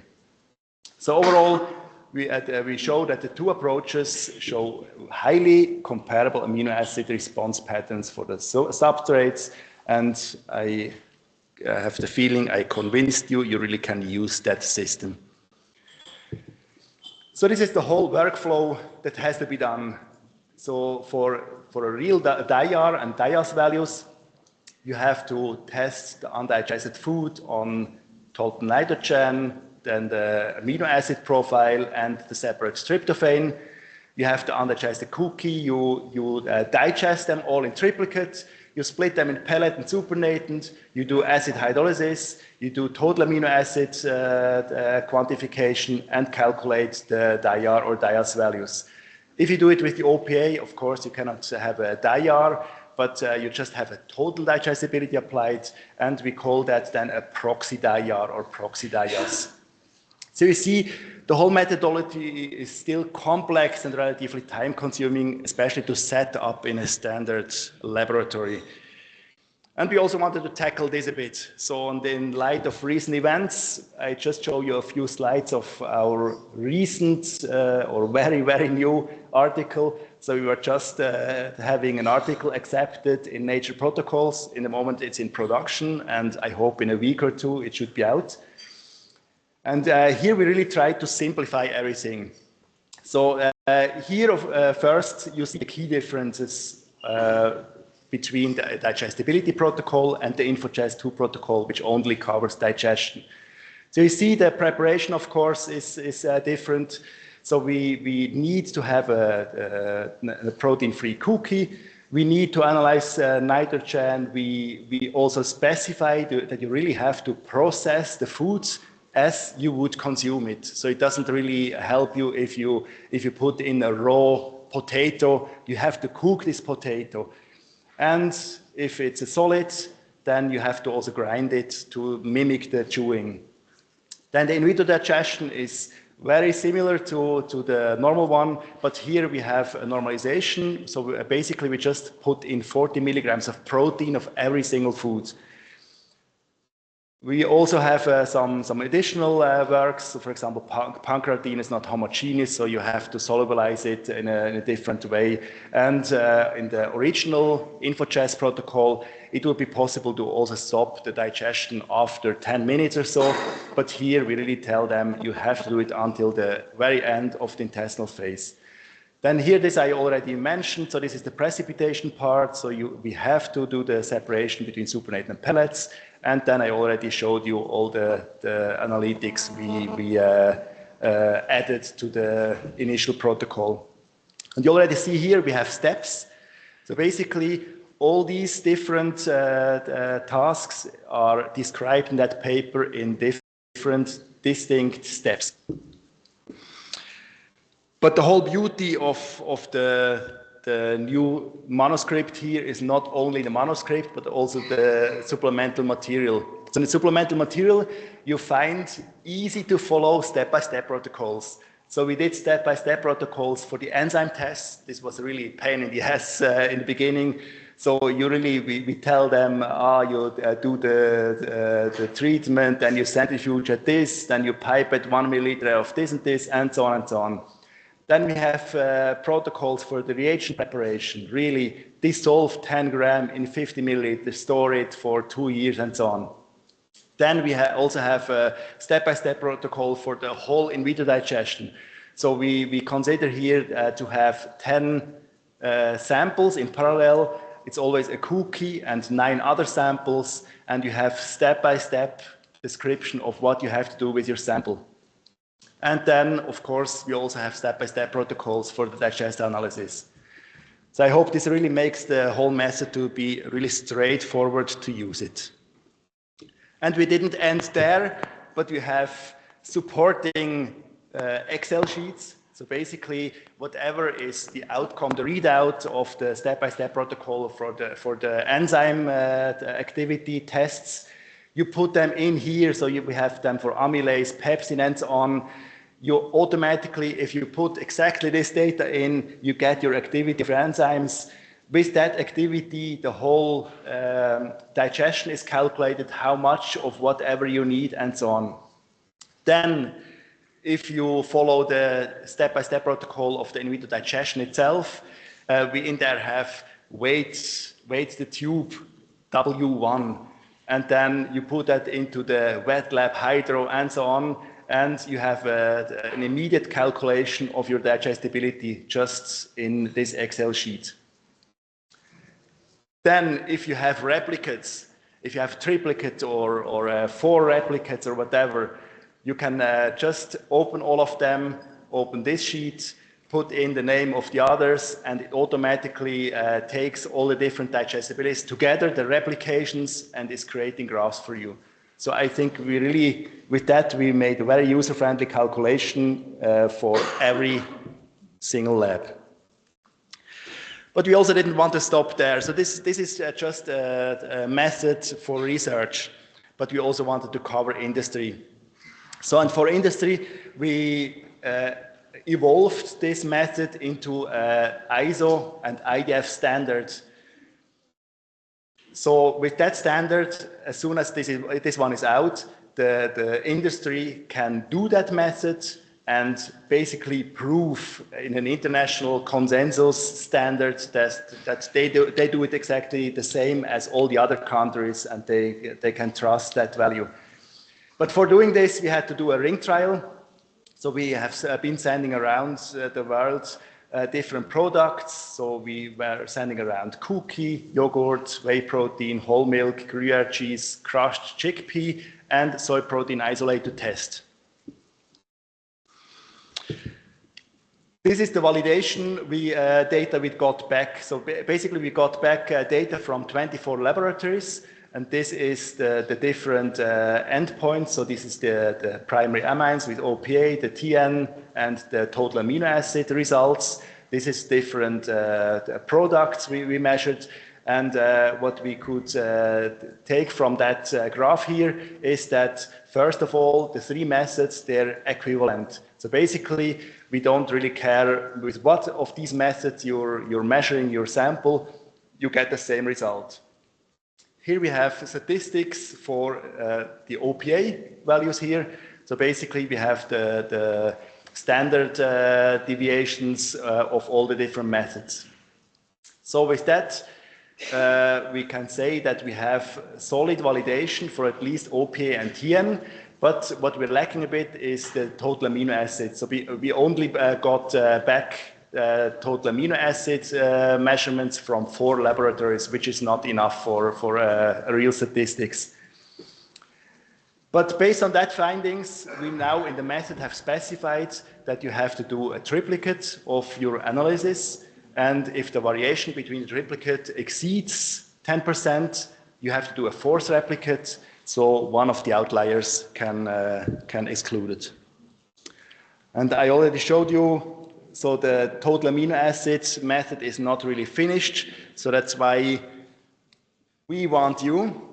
So we are planning to have another small ring trial to just validate the total amino acid method for the digestibility protocol. I think it's just enough if we send different supernatants and pellets, and you show us that the total amino acid method itself works on that matrices. So basically what we plan is we have 6 different foods, so we end up with 6 different supernatants and pellets. We do then the triplicate each, so we would send 36 samples to laboratories which want to participate, and the laboratories would hydrolyze the samples for 15 hours and would use our EcoTech method.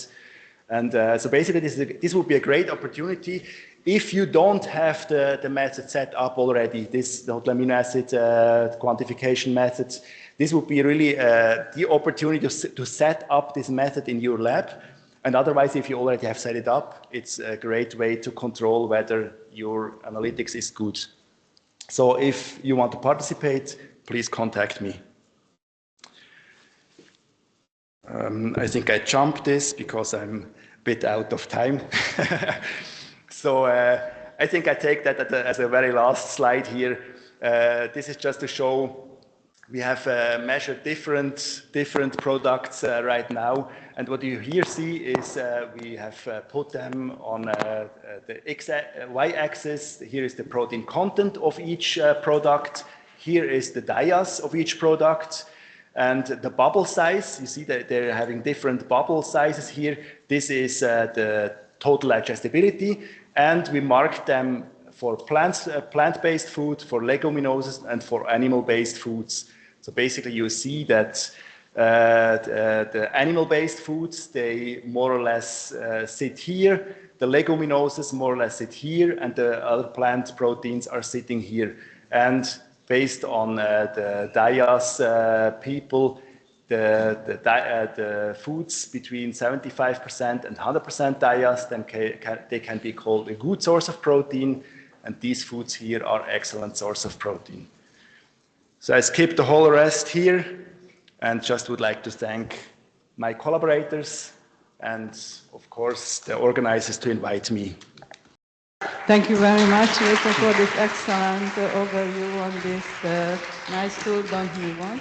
So this topic is very close to my research field. I would listen all of the details, but please, so we have to move on. So, but I would like to thank you with this small present.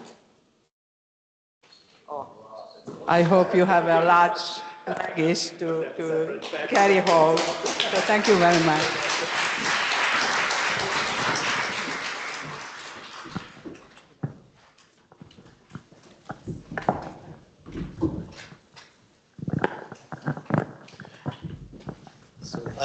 As I was introduced, I am József Felföldi, Professor Emeritus at the Institute of Food and Technology, the Hosting Institute, and I want to call to the microphone our distinguished guest, Tam Saumai, who is Associate Professor, currently serves as Vice President of Industrial University of Ho Chi Minh City, overseeing science management, international relations, innovation, intellectual property, and technology transfer. She is also a senior researcher at the university's Institute of Biotechnology and Food Technology. She has extensive experience developing and implementing domestic and international research projects, including projects between Vietnam and Hungary. She provides technology transfer and consulting services to enterprises in food technology, applied microbiology, innovation, and food safety. So, Hajnalka, if you mention me, if you allow me to mention, please take the floor.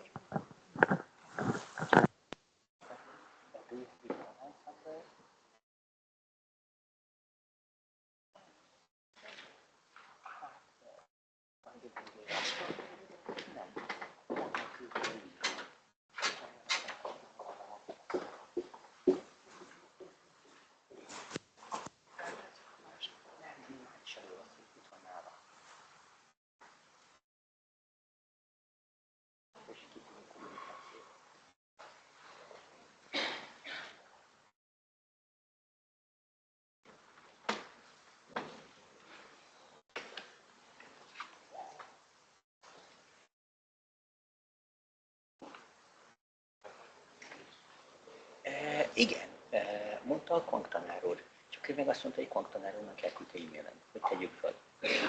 Úgyhogy most jön.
Now I don't know.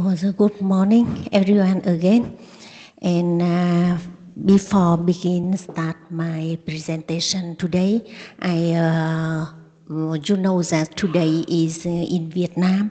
We are the Teacher Day. Yeah, it's the 20th of November, and so. On behalf of myself and my university, I would like to wish all lecturers or the scientists to have a very happiness of our Teacher Day.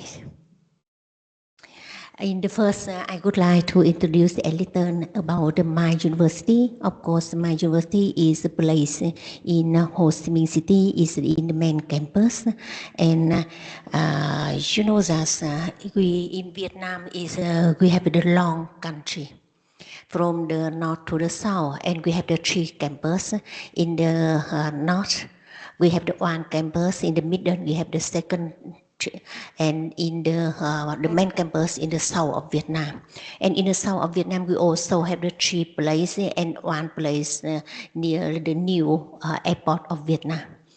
And we have around 46,000 students as well, from including bachelor degree, master, and PhD. And here is our ranking.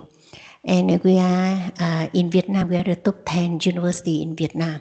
And we also have the much of publication. And so is the short introduction about my university. And if you have opportunity to visit Vietnam, please come to my university. Welcome all of you to visit my university. Here today, I come with the conference with the topic about the microbiome community and their functional role in traditional Vietnamese fish sauce fermentation. Directly is about the divergent microbiome succession in 3 Vietnamese fish sauce fermentation method. It's a comparative metagenomic analysis. And of course, I have the research group. Including the group, we have the microbiology, we have the applying microbiology in the industry, we also have the analyze, chemical analyze. And we cooperate with the Professor Francesca de Philippe. She sit here with the Nepal 2 University to get the research about the metagenomics.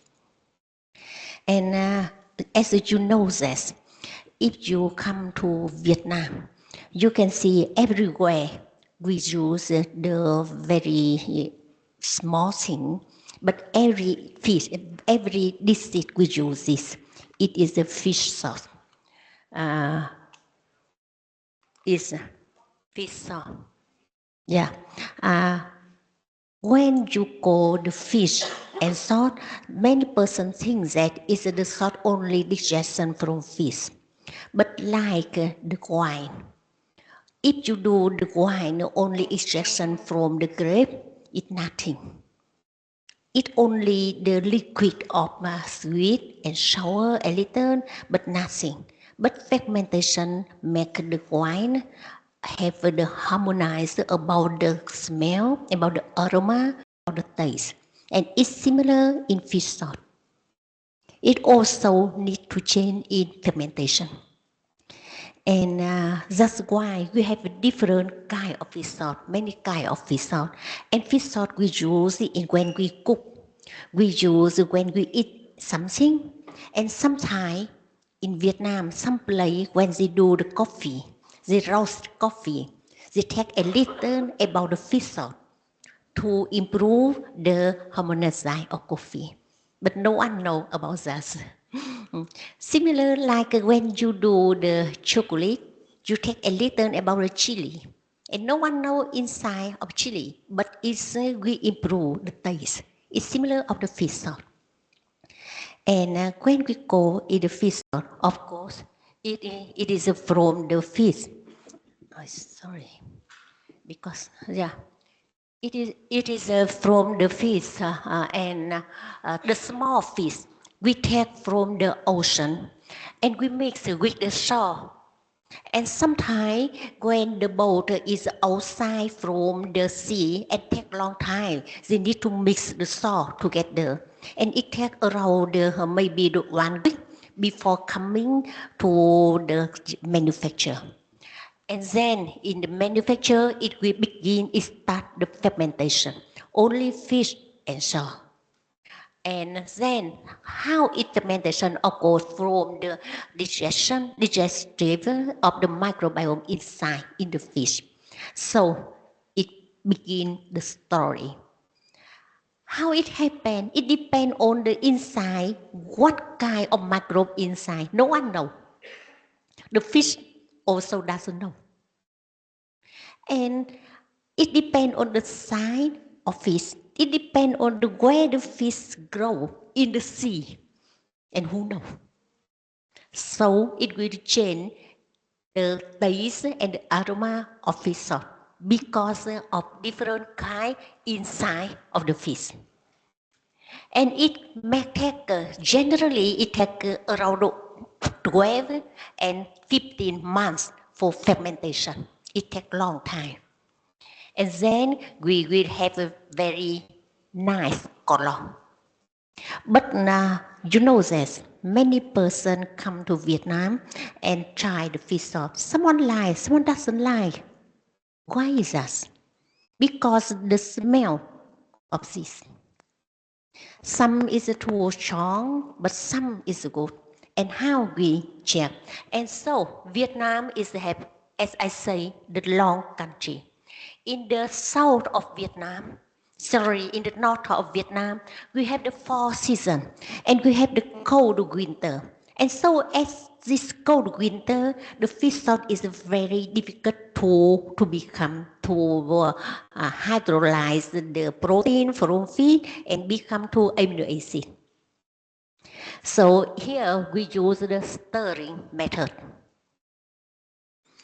And in the middle of Vietnam, it's the hot and dry weather. The autumn have rain. And so here we use the hybrid method. Of course, someone also uses the third one, the pressing method, from usually using in the south of Vietnam, but in the middle, sometimes they also use. And you can see some picture of doing fish salt. It's very interesting to do, it's a fish salt. And then when for the doing, and that's you see that during the fermentation, many kind of microbiome change inside. Many things happen, too many things, and it will make the fish salt of flavor and quality. So our research focus on that area. We take the sample, We take the sample, and of course we do the analyzing metagenomics, and then we map the genome, and then we find which is which is placed the best in the fish salt, and which kind microbiome is the best, and which is wrong, and we select them and take back to the fish salt fermentation. And so For our method, in the first, of course, from the north to the south of Vietnam, we take the sample. We take sample when in the real manufacturing in the company, which is the biggest company of fish salt in that area. For example, in the north of Vietnam, we take the sample from the Cát Hải company. It's placed in the north in Hải Phòng province in Vietnam.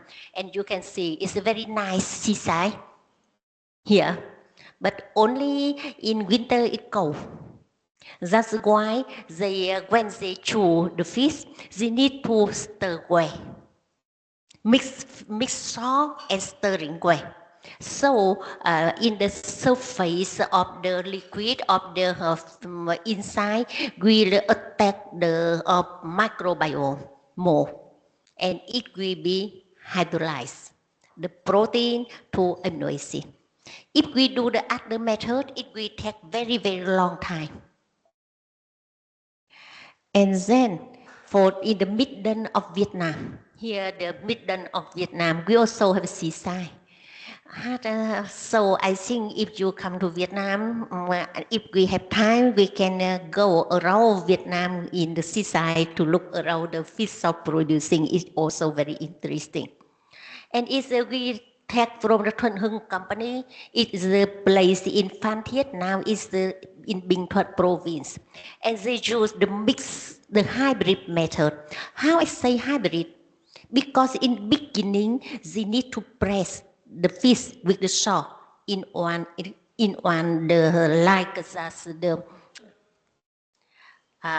the tank, the wood tank.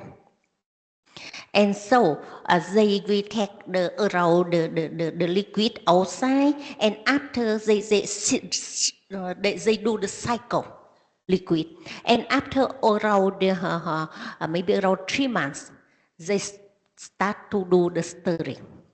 So it's a hybrid method. And in the third place we take in the Phu Quoc Island. Phu Quoc Island is a very famous island in Vietnam and very beautiful. Here you can see some picture of Phu Quoc Island. It's very beautiful and famous, and the fish salt there also is a very interesting taste. They use only anchovy fish, not the other. The other places, maybe they use the mixed fish, not only one type, but here only one kind of fish. It's a small one, you can see. And they do only the fish and salt liver. And then they cover and it's fermentation in anaerobic environment. Not the same compared with the two other. And it takes very long time, at least after the 15 months it becomes, because not attack with the air. That's why the hydrolyze from the protein of it into the amino acid, it takes very long time. And the microbiome inside not the same compared with the other place. Here is some technical of the fish salt. I will not talk too much. If someone wants, you can see about the stirring, hybrid, and pressing, how it do. And then when we take the fish, and we also have the fermented fish liquid, not become fish salt already, it's a fish liquid. We can make the sample, the collect sample, and immediately send back to the laboratory. And then we do the DNA extraction and do the sequencing library preparation and do the shotgun metagenomic to do here. Here is the method to do the shotgun, and is doing with the help from the Francesca.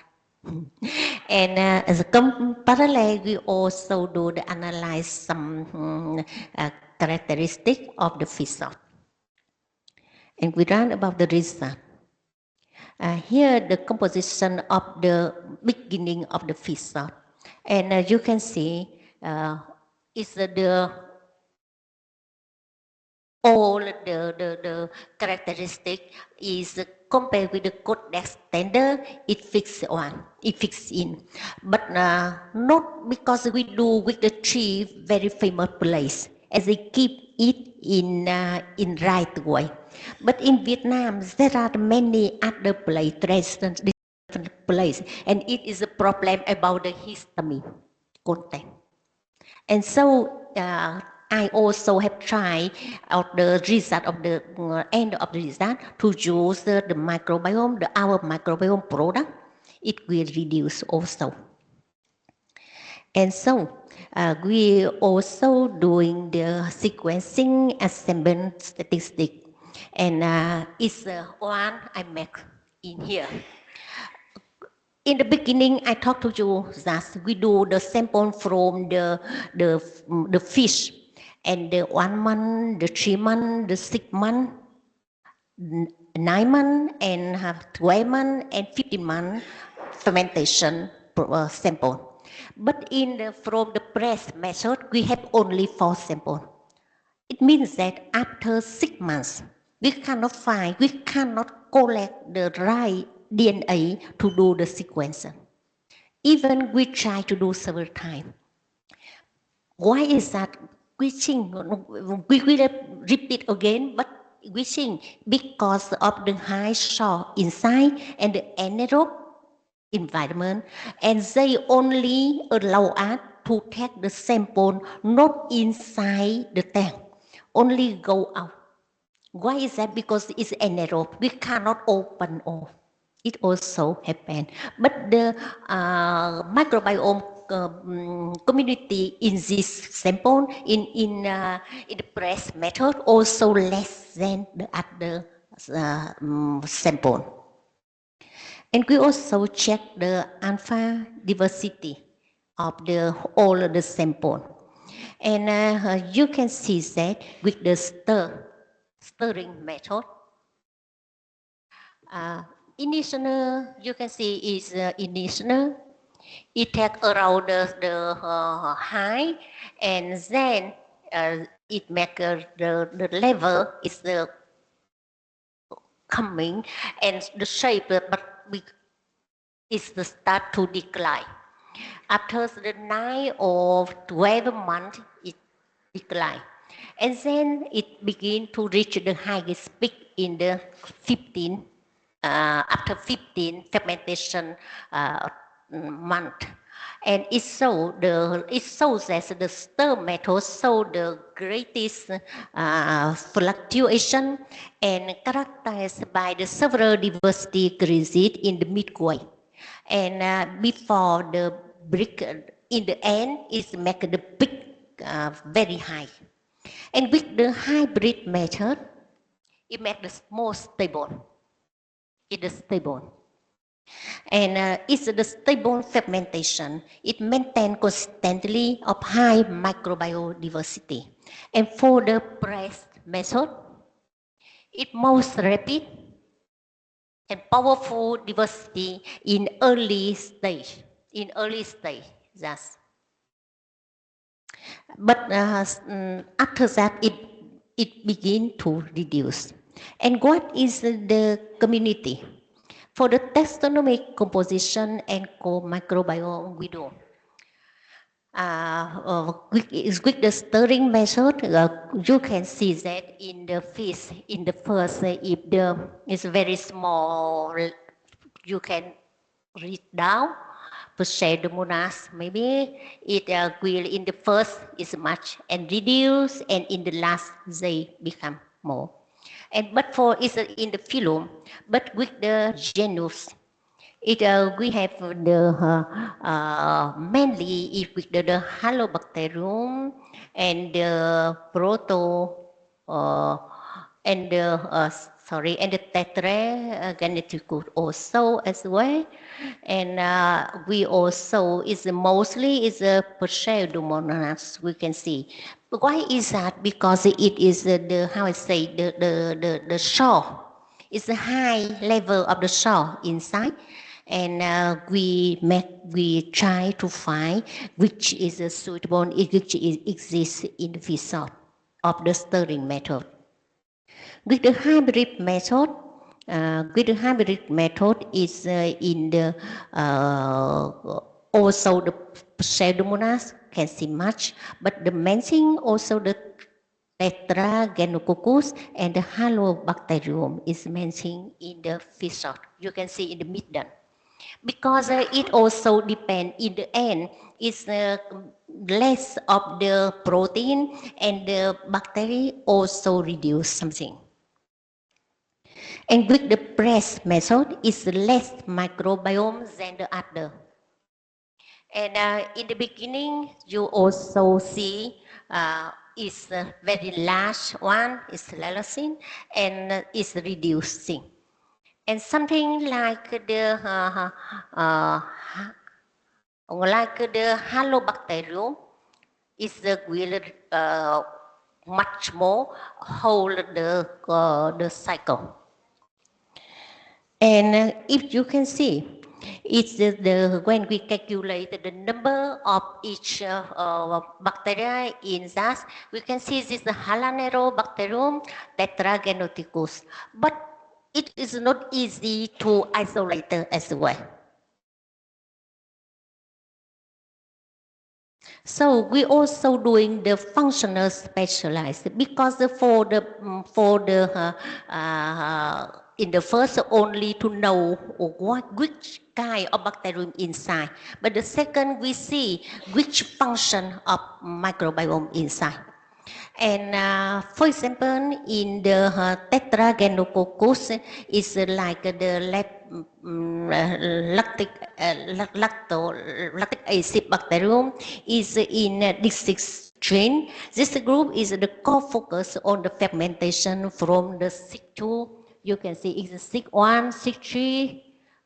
It's like the month of fermentation month. It's also, and we have the amino acid abundance heat map and have the flavor abundance heat map.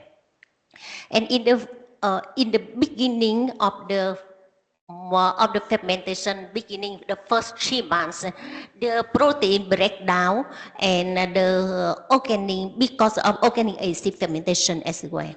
And in the midden, the producing the organic acid and maintaining the amino acid profile and defining the flavor.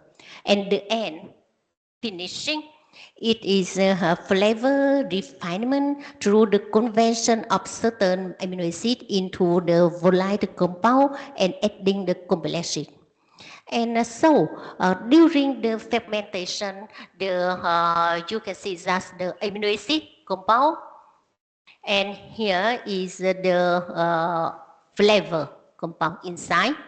And the flavor like the lactate, acetate, acid aldehyde and production, and the fish salt in the stirring method, maintaining the high and stable content of lactate and acetate as well. And contributing to balance the sour and little sourness in the fish salt inside.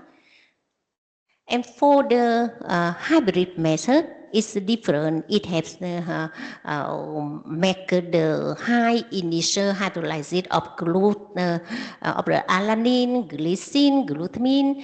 It is like the branched chain and aromatic as law of being converter. And it makes the microbiome in the Tetragenococcus and Lactobacillus dominated later stage of amino acid optimization. And for the flavor compound, also is flavor compound much is for the Streptococcus and Tetragenococcus dry high lactic acid production. And unlike the stir method, the hybrid method show the consistently low level of acetate and acid aldehyde. This suggested a potential less complex aromatic profile. So it lower ester but stable and of the product. And for the press method, you can see less of microbes we can detect inside, because it is anaerobic area And so, for in the beginning, I have to say that we can take the DNA only till 6 months, and that's why we have the analyze only the 6 months of the product. But the press method deliver the highest product quality in terms of both flavor complexity and the nutrition in the first 6 months. However, it's a static and harsh condition cause rapid microbial decline, preventing the continuing the active biochemical conversion and in the past month, 6 months. And it's in that press method. Generally, it take at least 15 months after the filter and use the fish salt outside.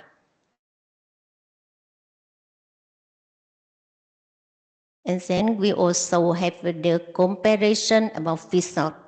And then for the both the stir and press method yield the most complex and optimal flavor profile due to the high evidence of amino acid like the umami and lactate also have much, and the acetaldehyde also. And for that the method of limitation about the press method, so the clear biological limitation after 6 months due to the harsh of microbial decline. And the hybrid method is a disadvantage in the aroma complexation. And the stir method demonstrates the highest long-term stability. And then we select the microbe inside the community. And from that, of course, have many kind of microbe. But when we do we choose for the stirring method of 6 kind of microbe, and we choose for the hybrid method 4 strain. And we also choose the 3 strain in the press method. Of course, you will take the question about that, why we don't do all?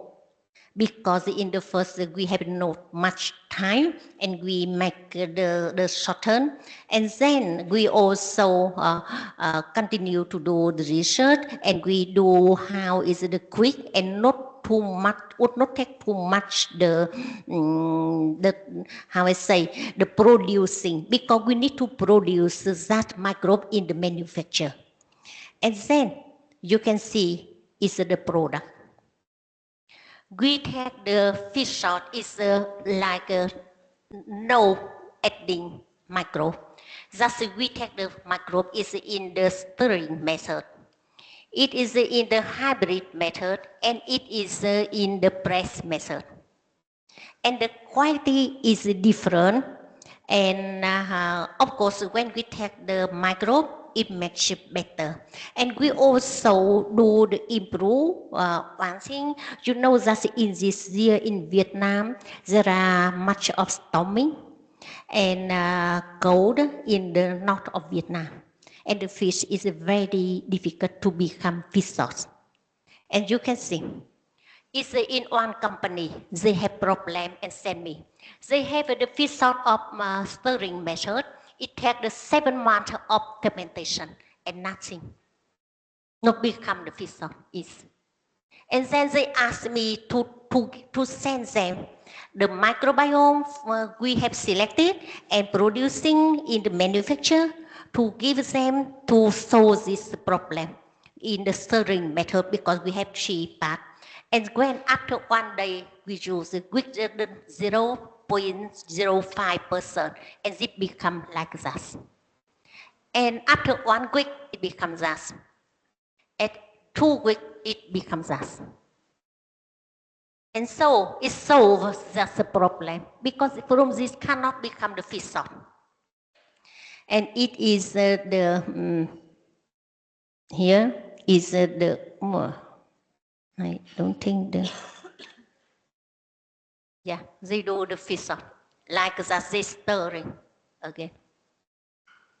So the microbiome will attach. But in the beginning, cannot stir after 7 months. Generally, after 7 months, have liquid. But because of the climate, have no. And then when we send them the micro, it works. And she sent me the message about that. Thank you, because help with them. Because that now the fish salt cannot become already. And for the other, we also just to do the pilot scale of stirring method is around one like that, around 100 kilo of fish. And this non have no or not adding is nature and not adding micro. And this we add our micro, and thus you can see after 2 days. And this today they just send me the picture. That in today morning they just send me the picture of this, and you can see it become more and the color more. And so if we using the microbiome after the reserve and selected, and the fish salt will become the color more stable and the taste better. It is the result we get from our research. And so from our research, we have to see how it's about the microbiome inside and how the genome works. And we can select the suitable micro and we take back inside the nature. So whole of this also nature, but improve the quality. And we begin to try our product in the industrial scale, in both from the north, the middle, and the south of Vietnam. And we would like to change the quality of product and control the microbiome inside. In the first, of course, the fish doesn't know what inside. We also don't know. But in that, when we add the microbiome, I know that the itself microbiome, we still doesn't know exactly because we harvest from the ocean. But at least which we add more, it will grow better and make this better, the quality. And the manufacturer, they said to me that the product have the color lighter. The smell is much more aroma, but not the wrong smell like the other, because reduce the amino protein. That's why the ammonium protein. So the smell is better, and and the producing time is reduced, also shorter. And so I think in the future, I would like to do the fish salt, not only some kind of fish like in Vietnamese method, but we can use the more other fish. And I think if we use the same method here in Hungary or in other country, it no need the climate like in Vietnam is hot, is required because we have the microbiome. And of course, fish salt we use in Vietnam, but it means that it likes the amino acid salt with the very good smell, with the aroma. We can use it inside if we know what is it. I would like to thank to our government. I would like to thank to Nepal University in Italy and the company which support us to do the project, the professor, the organizer, and everyone help us to do our project. Thank you for listening.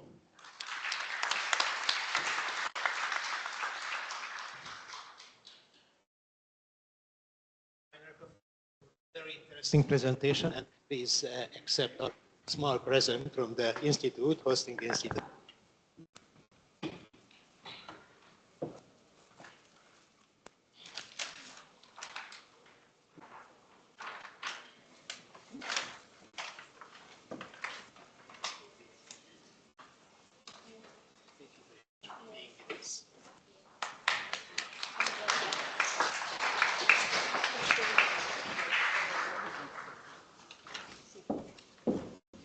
let me call to the microphone the next plenary speaker, our friend, John Luis Ziniazauku, Senior Lecturer and Chairman of Food Science Laboratories at the Kwame Nkrumah University in Ghana of Science and Technology. He holds a PhD in food science, awarded summa cum laude from the Hungarian University of Agriculture and Life Sciences. His research focuses on the application of advanced analytical methods, techniques, notably near-infrared spectroscopy and chemometric modeling for food quality assessment and fraud detection. Dr. Zauku has developed several high-accuracy models for the detecting complex food adulteration, contributing significantly to food safety and integrity in leading food science laboratories. So please take it forward.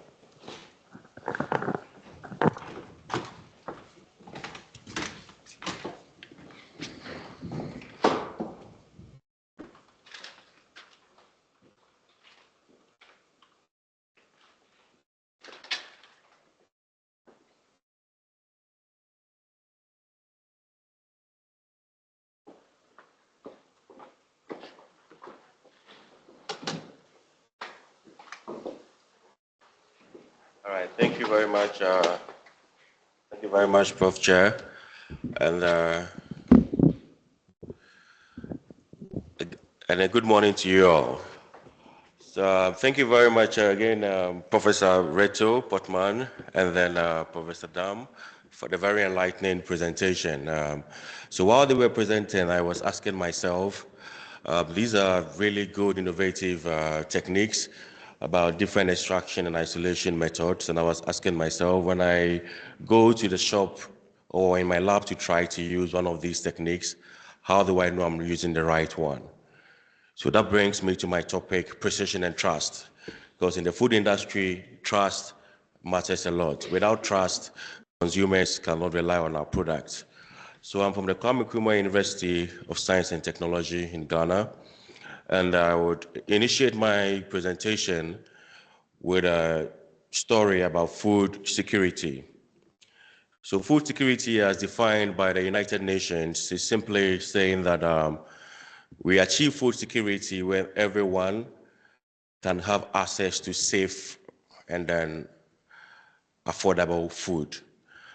Because of that, there are some consumers or some producers that are trying to attack the food industry and trying to disdain or have changed the image, a good image of some of the consumers and then the companies. So it brings me to the food story from A to Z, which simply means authentication to zero waste. I'm going to focus on authentication. So food authentication is very important because if you don't authentify food, or if you don't certify whether this food is safe or not, we put consumers at harm. We don't get the quality of the food that we deserve. And then also, we ruin the reputation of the industry in general. So according to Codex Alimentarius, before food can be considered to be safe, it must meet all the standards that it identifies to be, including the labeling, which is very important. I remember when Professor Reto was presenting, he made a comment that sometimes on the labeling, you see that they write 20% protein, and there were some issues with that. So that is why food education is always important. So basically, it entails a process of continuous monitoring. We have to continuously monitor the food all the time, trying to detect whether we have some toxins or not, or whether they are within the acceptable limits or not, or whether the nutritional facts on the label is actually matching the content of the product. If so, we move on to have some mitigation steps, that means we're trying to reduce or eliminate the risk.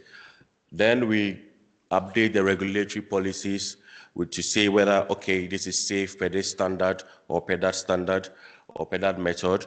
Then we update the toxicological risk to see whether consumers can take it without any health implications.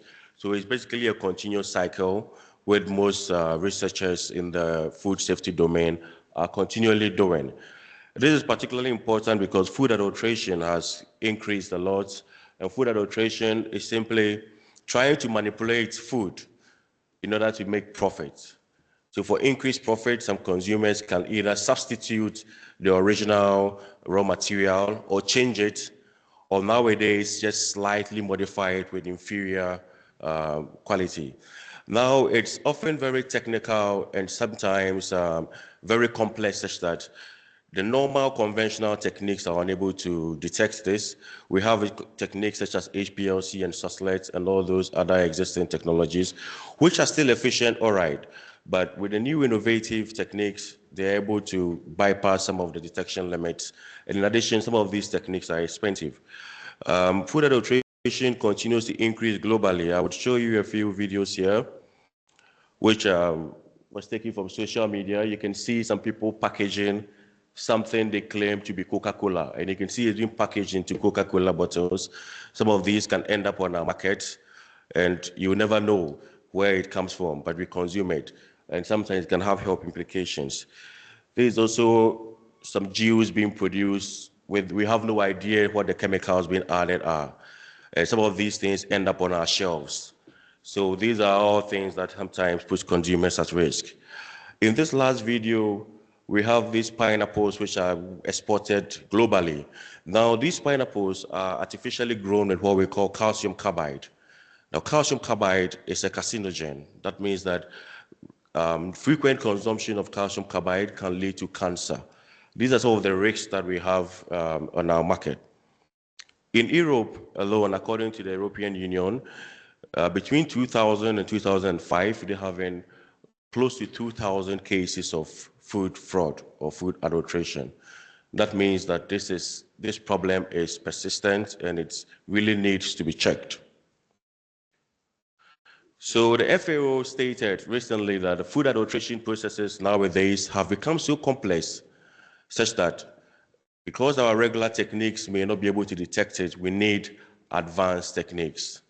And that brings me to my photons and algorithms. So what are photons and algorithms? So photons are simply light energy that travels, okay? Now, we have these techniques that have incorporated this light technology system into them, and basically they're able to help measure molecular or biochemical components in the food with precision. Now, sometimes when these lights is emitted, and then based on the absorption of the light or the reflection of the light, we can have some explanation to the biochemical components, but they are often convoluted. That means that it's quite complex. Because of that, we will need what we call machine learning or motivated data analysis techniques to be able to interpret them. And these motivated data analysis techniques have become quite common. We have them in classification versions, we have them in prediction versions, and now we are even diving into what we call the deep learning techniques, because nowadays AI is becoming the new trend. But now, these techniques have been incorporated into what we call near-infrared spectroscopy, which continues to evolve day in and day out. Now, we have different types of near-infrared spectroscopy, and I highlighted a few, like the Raman spectroscopy, which specializes in capturing elastic light. That means light that is divergent from the normal path of the energy of the light. It measures vibrational frequencies and has been used to detect adulteration in foods such as milk, olive, and then cereals. We also have the surface-enhanced Raman spectroscopy, which based on nanostructures that are able to boost the sensor signals of Raman spectroscopy. We also have the ultraviolet visible range spectroscopy, which has been widely applied in foodstuffs containing phenolic compounds, and they're able to easily detect adulteration in liquid foods. We also have the fluorescence techniques, which is also being widely used to detect adulteration in foods such as honey, pepper powder, oils, dairy products. And then the hyperspectral imaging. And then we have the laser-induced breakdown spectroscopy also being used to reveal elemental adulterations in food. Now, these techniques are quite common and then also not too expensive compared to the conventional one. In my lab in Ghana, for example, we have a team that have investigated the application of some of these techniques in the detection of calcium carbide ripened banana. Because banana is very common in Ghana and it's also widely exported. But sometimes before the banana matures before it's in its green state, when you subdue it to calcium carbide treatment, within few hours it can turn yellow. But that is not a natural ripening technique. So in that case, some of the nutrients are inhibited. We have also done studies to detect whether we can include saltpeter in cowpea. So cowpea, when you are cooking it, sometimes it takes a lot of time. So what some people do is they add saltpeter into it so that it makes it softer. But saltpeter can give you digestion issues and it can even lead to diarrhea. So we have some studies on these. We also did some studies to detect the sale of vegetable oils that are being reused, which is also illegal. We also have done some studies on cassava grades. Cassava is a local delicacy in Ghana. It's a root and tuber crop, where some people add different colorants that are illegal to it. In the subsequent session, some of my colleagues will be making presentations on these, and then we'll be hoping to interact more on these. So basically, what I'm trying to say is that near-infrared spectroscopy has now gone beyond the lab. So now nowadays we have handheld versions that can be taken to the field for remote analysis. So what that means is that you don't need to go and take the sample and bring it to the lab. You go to your site and then you scan it, and then you can have your results almost instantly.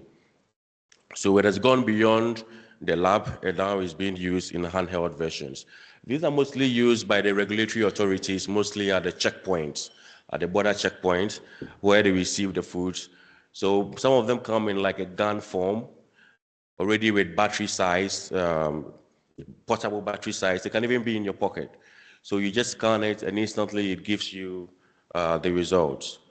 But even with these, now we need to think of the next step, because when you scan it, what happens next? So the device needs to be connected to the cloud services.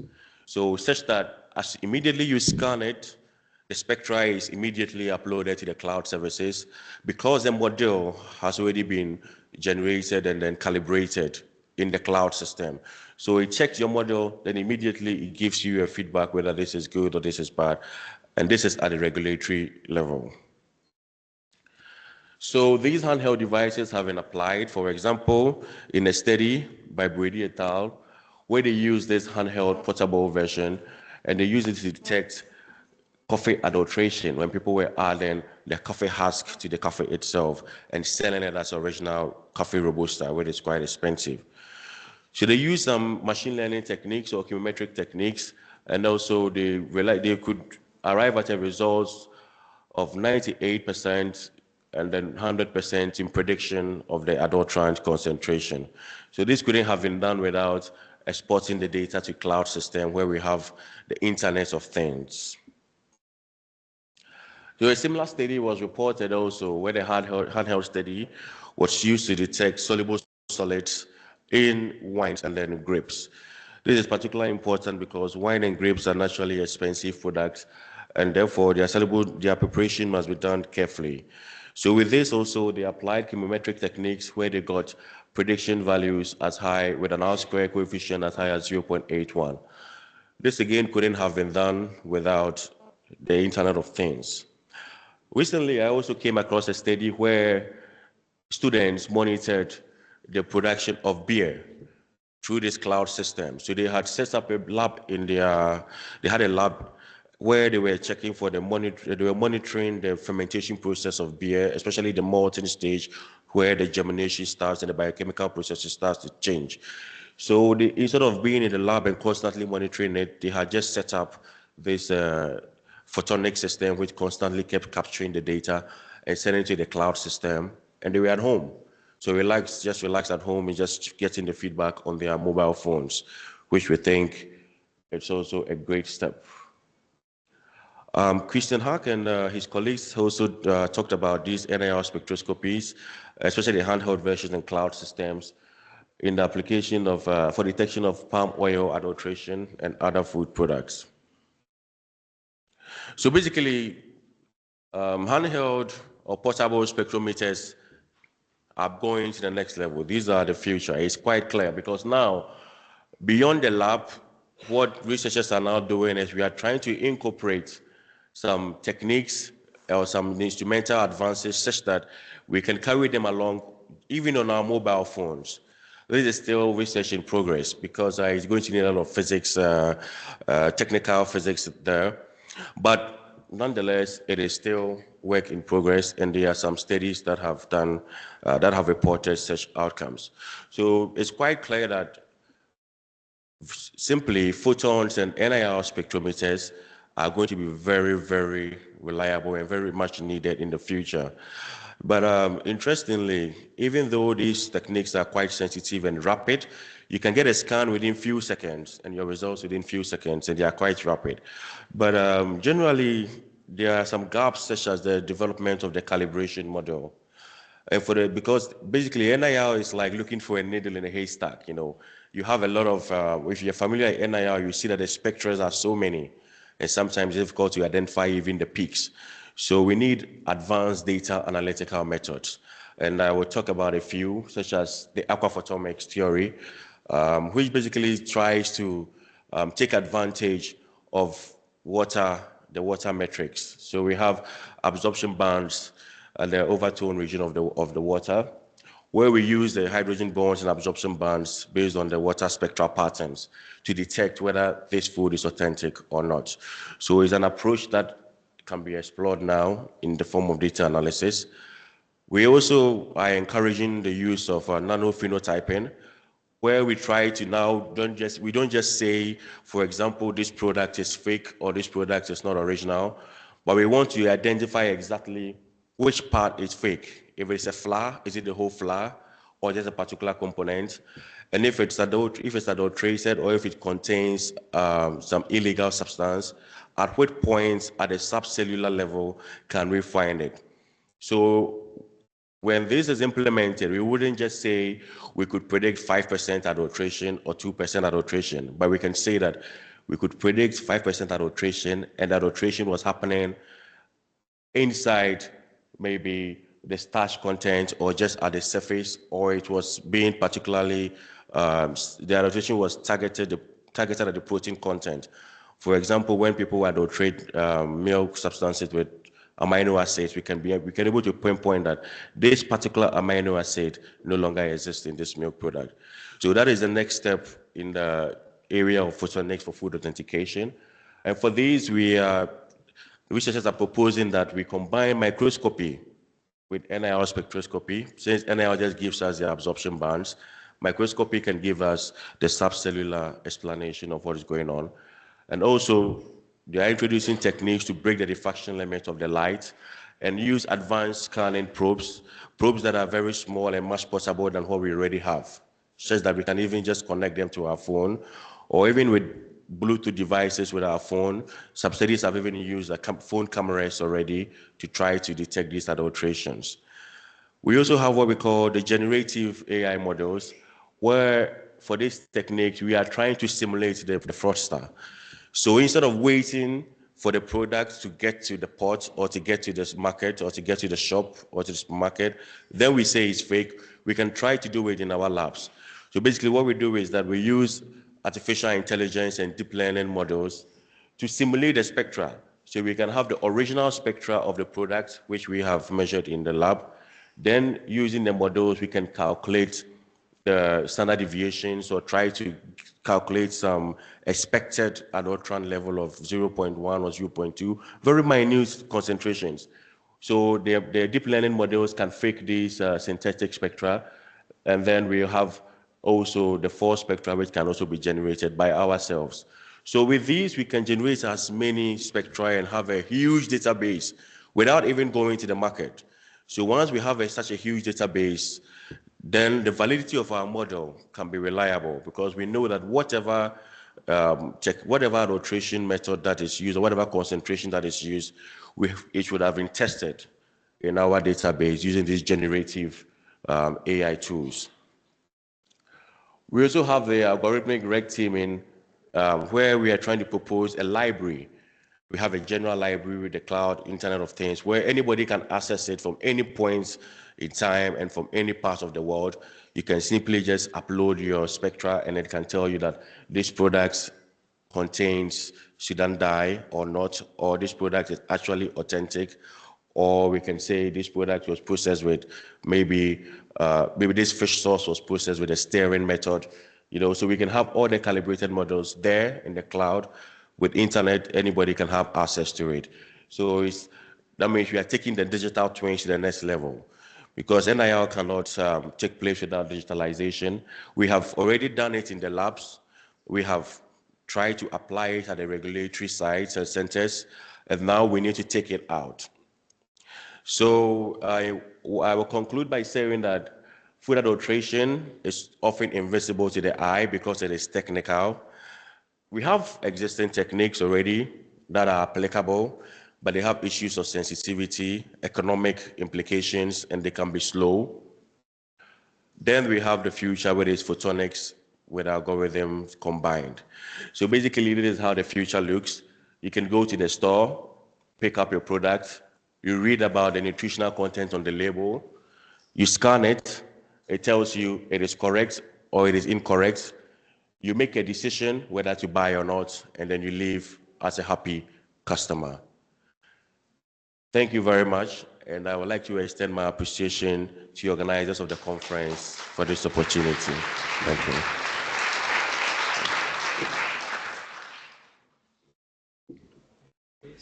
Very interesting presentation. I enjoyed it very much, and let me give some small present.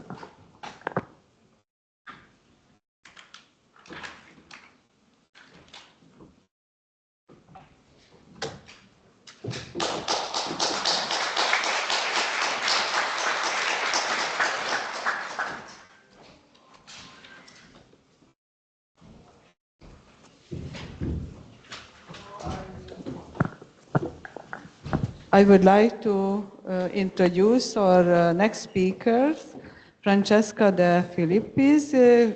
She is Associate Professor of Microbiology at the Department of Agricultural Sciences of the University of Naples, Federico II, Italy. She is a microbial ecologist with a background in food science. She participated in several national and European projects, and her research interest spanned from the food microbiology to the interconnection among diet, human microbiome health. This is a very hot topic, so I pass your microphone, so please. Thank you. And thanks to the organizers for inviting me here. Basically, fermented foods are part of our diet since several centuries. We have the first archaeological findings about fermented foods that date back to 7,000 years, more or less, before Christ. When we talk about fermented foods, we have to talk about lactic acid bacteria. Lactic acid bacteria are widespread in several environments. Here I highlighted some of the species that are commonly found in several fermented foods that we consume. And basically their lifestyle, so their habitual environment. You can see that several of the lactic acid bacteria that we normally find in fermented foods basically come from different environments. So some of them are associated to different type of host, vertebrate, insects, but also we have some of them that are commonly found in the environment, so in plant-associated microbiome and so on. Lactic acid, when we started to use backsloping for producing fermented foods, so more or less after the agricultural revolution, we started to basically exert a selective pressure on the microbiome. So basically several lactic acid bacteria and also other microbes genomically adapted to the specific food environment due to the selective pressure exerted by humans, basically, so by the backsloping technique. When we talk of fermented foods, there are actually several speculations in literature about the impact of fermented foods on our gut microbiome and on the interaction through the gut microbiome with human health. This is a recent review that we published 1 year ago, more or less, where we reviewed all the clinical trials available on fermented foods. And basically what we found is that there are several clinical trials in literature comparing the effect of fermented foods on human health and on gut microbiome. Targeting different health outcomes, so going from gastrointestinal disease to diabetes, metabolic syndrome, and so on. But there are several controversial results about the impact of fermented foods on human health. And also most of the clinical trials do not consider a complex consumption pattern. So basically most of them are focused on a single fermented food, while we know that in the habitual diet we consume different type of foods. And not always the impact on gut microbiome was evaluated. Indeed, the International Scientific Association for Probiotics and Prebiotics, the ISAP, started to include in its research topics also fermented foods.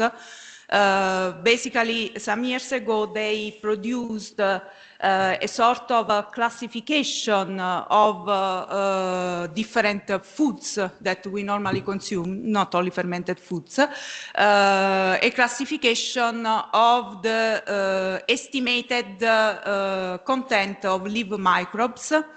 And basically they classified the different foods according to the concentration of live microbes. And of course, most of the fermented foods that we consume fall in the high concentration category.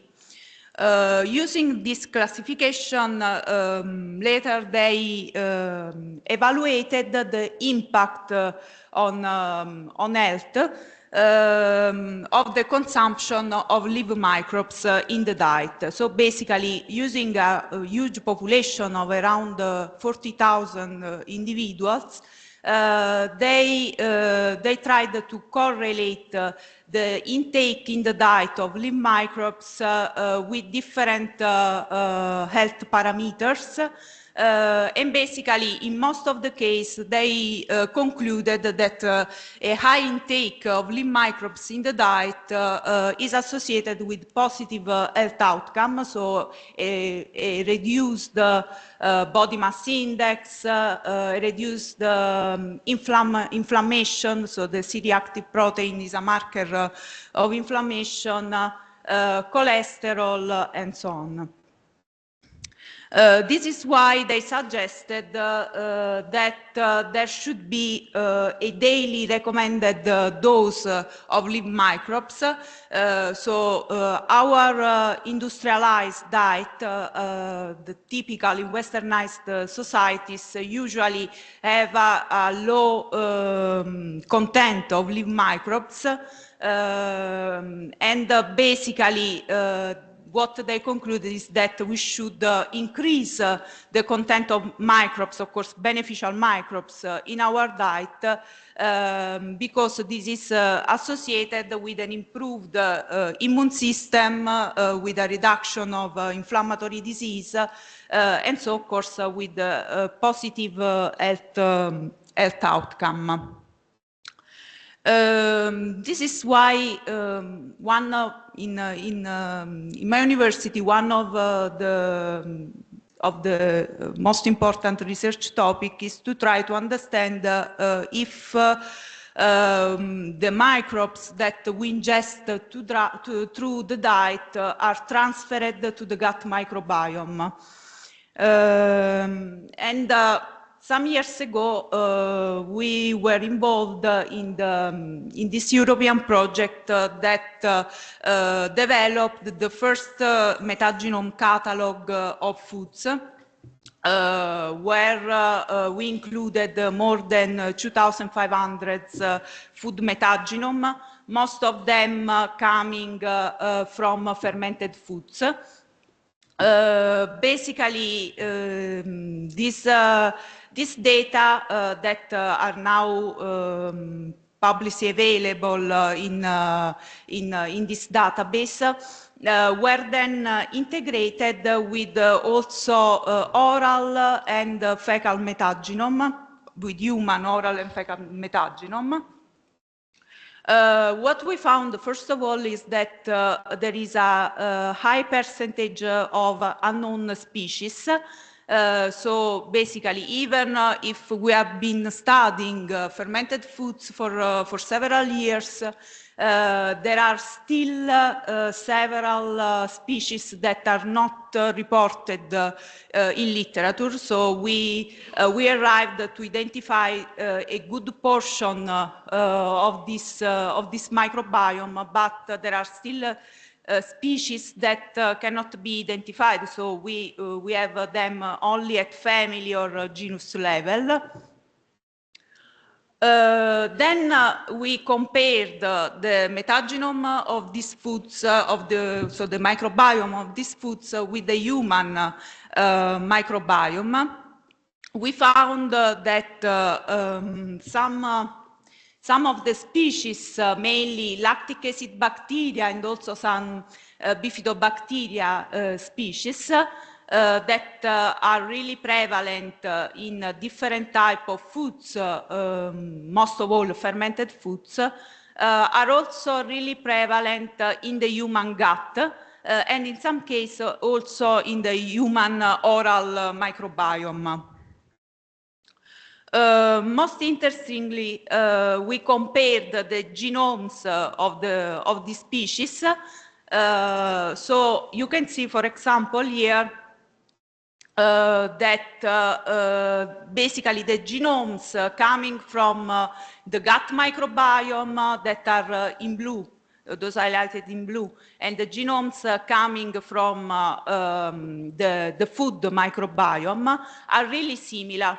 So this means that we can somehow speculate that the origin of these strains in the human gut may be the consumption of fermented foods. This is one of the first clinical trials considering a complex consumption pattern, so considering not only the consumption of a specific fermented foods, but a diet rich in fermented foods, so in different type of foods and different portions per day of fermented foods. That was compared with a diet rich in fiber. So first of all, what they found is that there was consuming several portions per day of fermented foods is linked with an increased gut microbial diversity, and gut microbial diversity is considered a good indicator of health, of an health gut microbiome. And they found that there was a good correlation, basically of the consumption of different servings per day of fermented foods with the increase in the gut microbial diversity. So the more servings per day you consume of fermented foods, the more your gut microbiome is biodiverse, so is more in health, basically. They also included, they also analyzed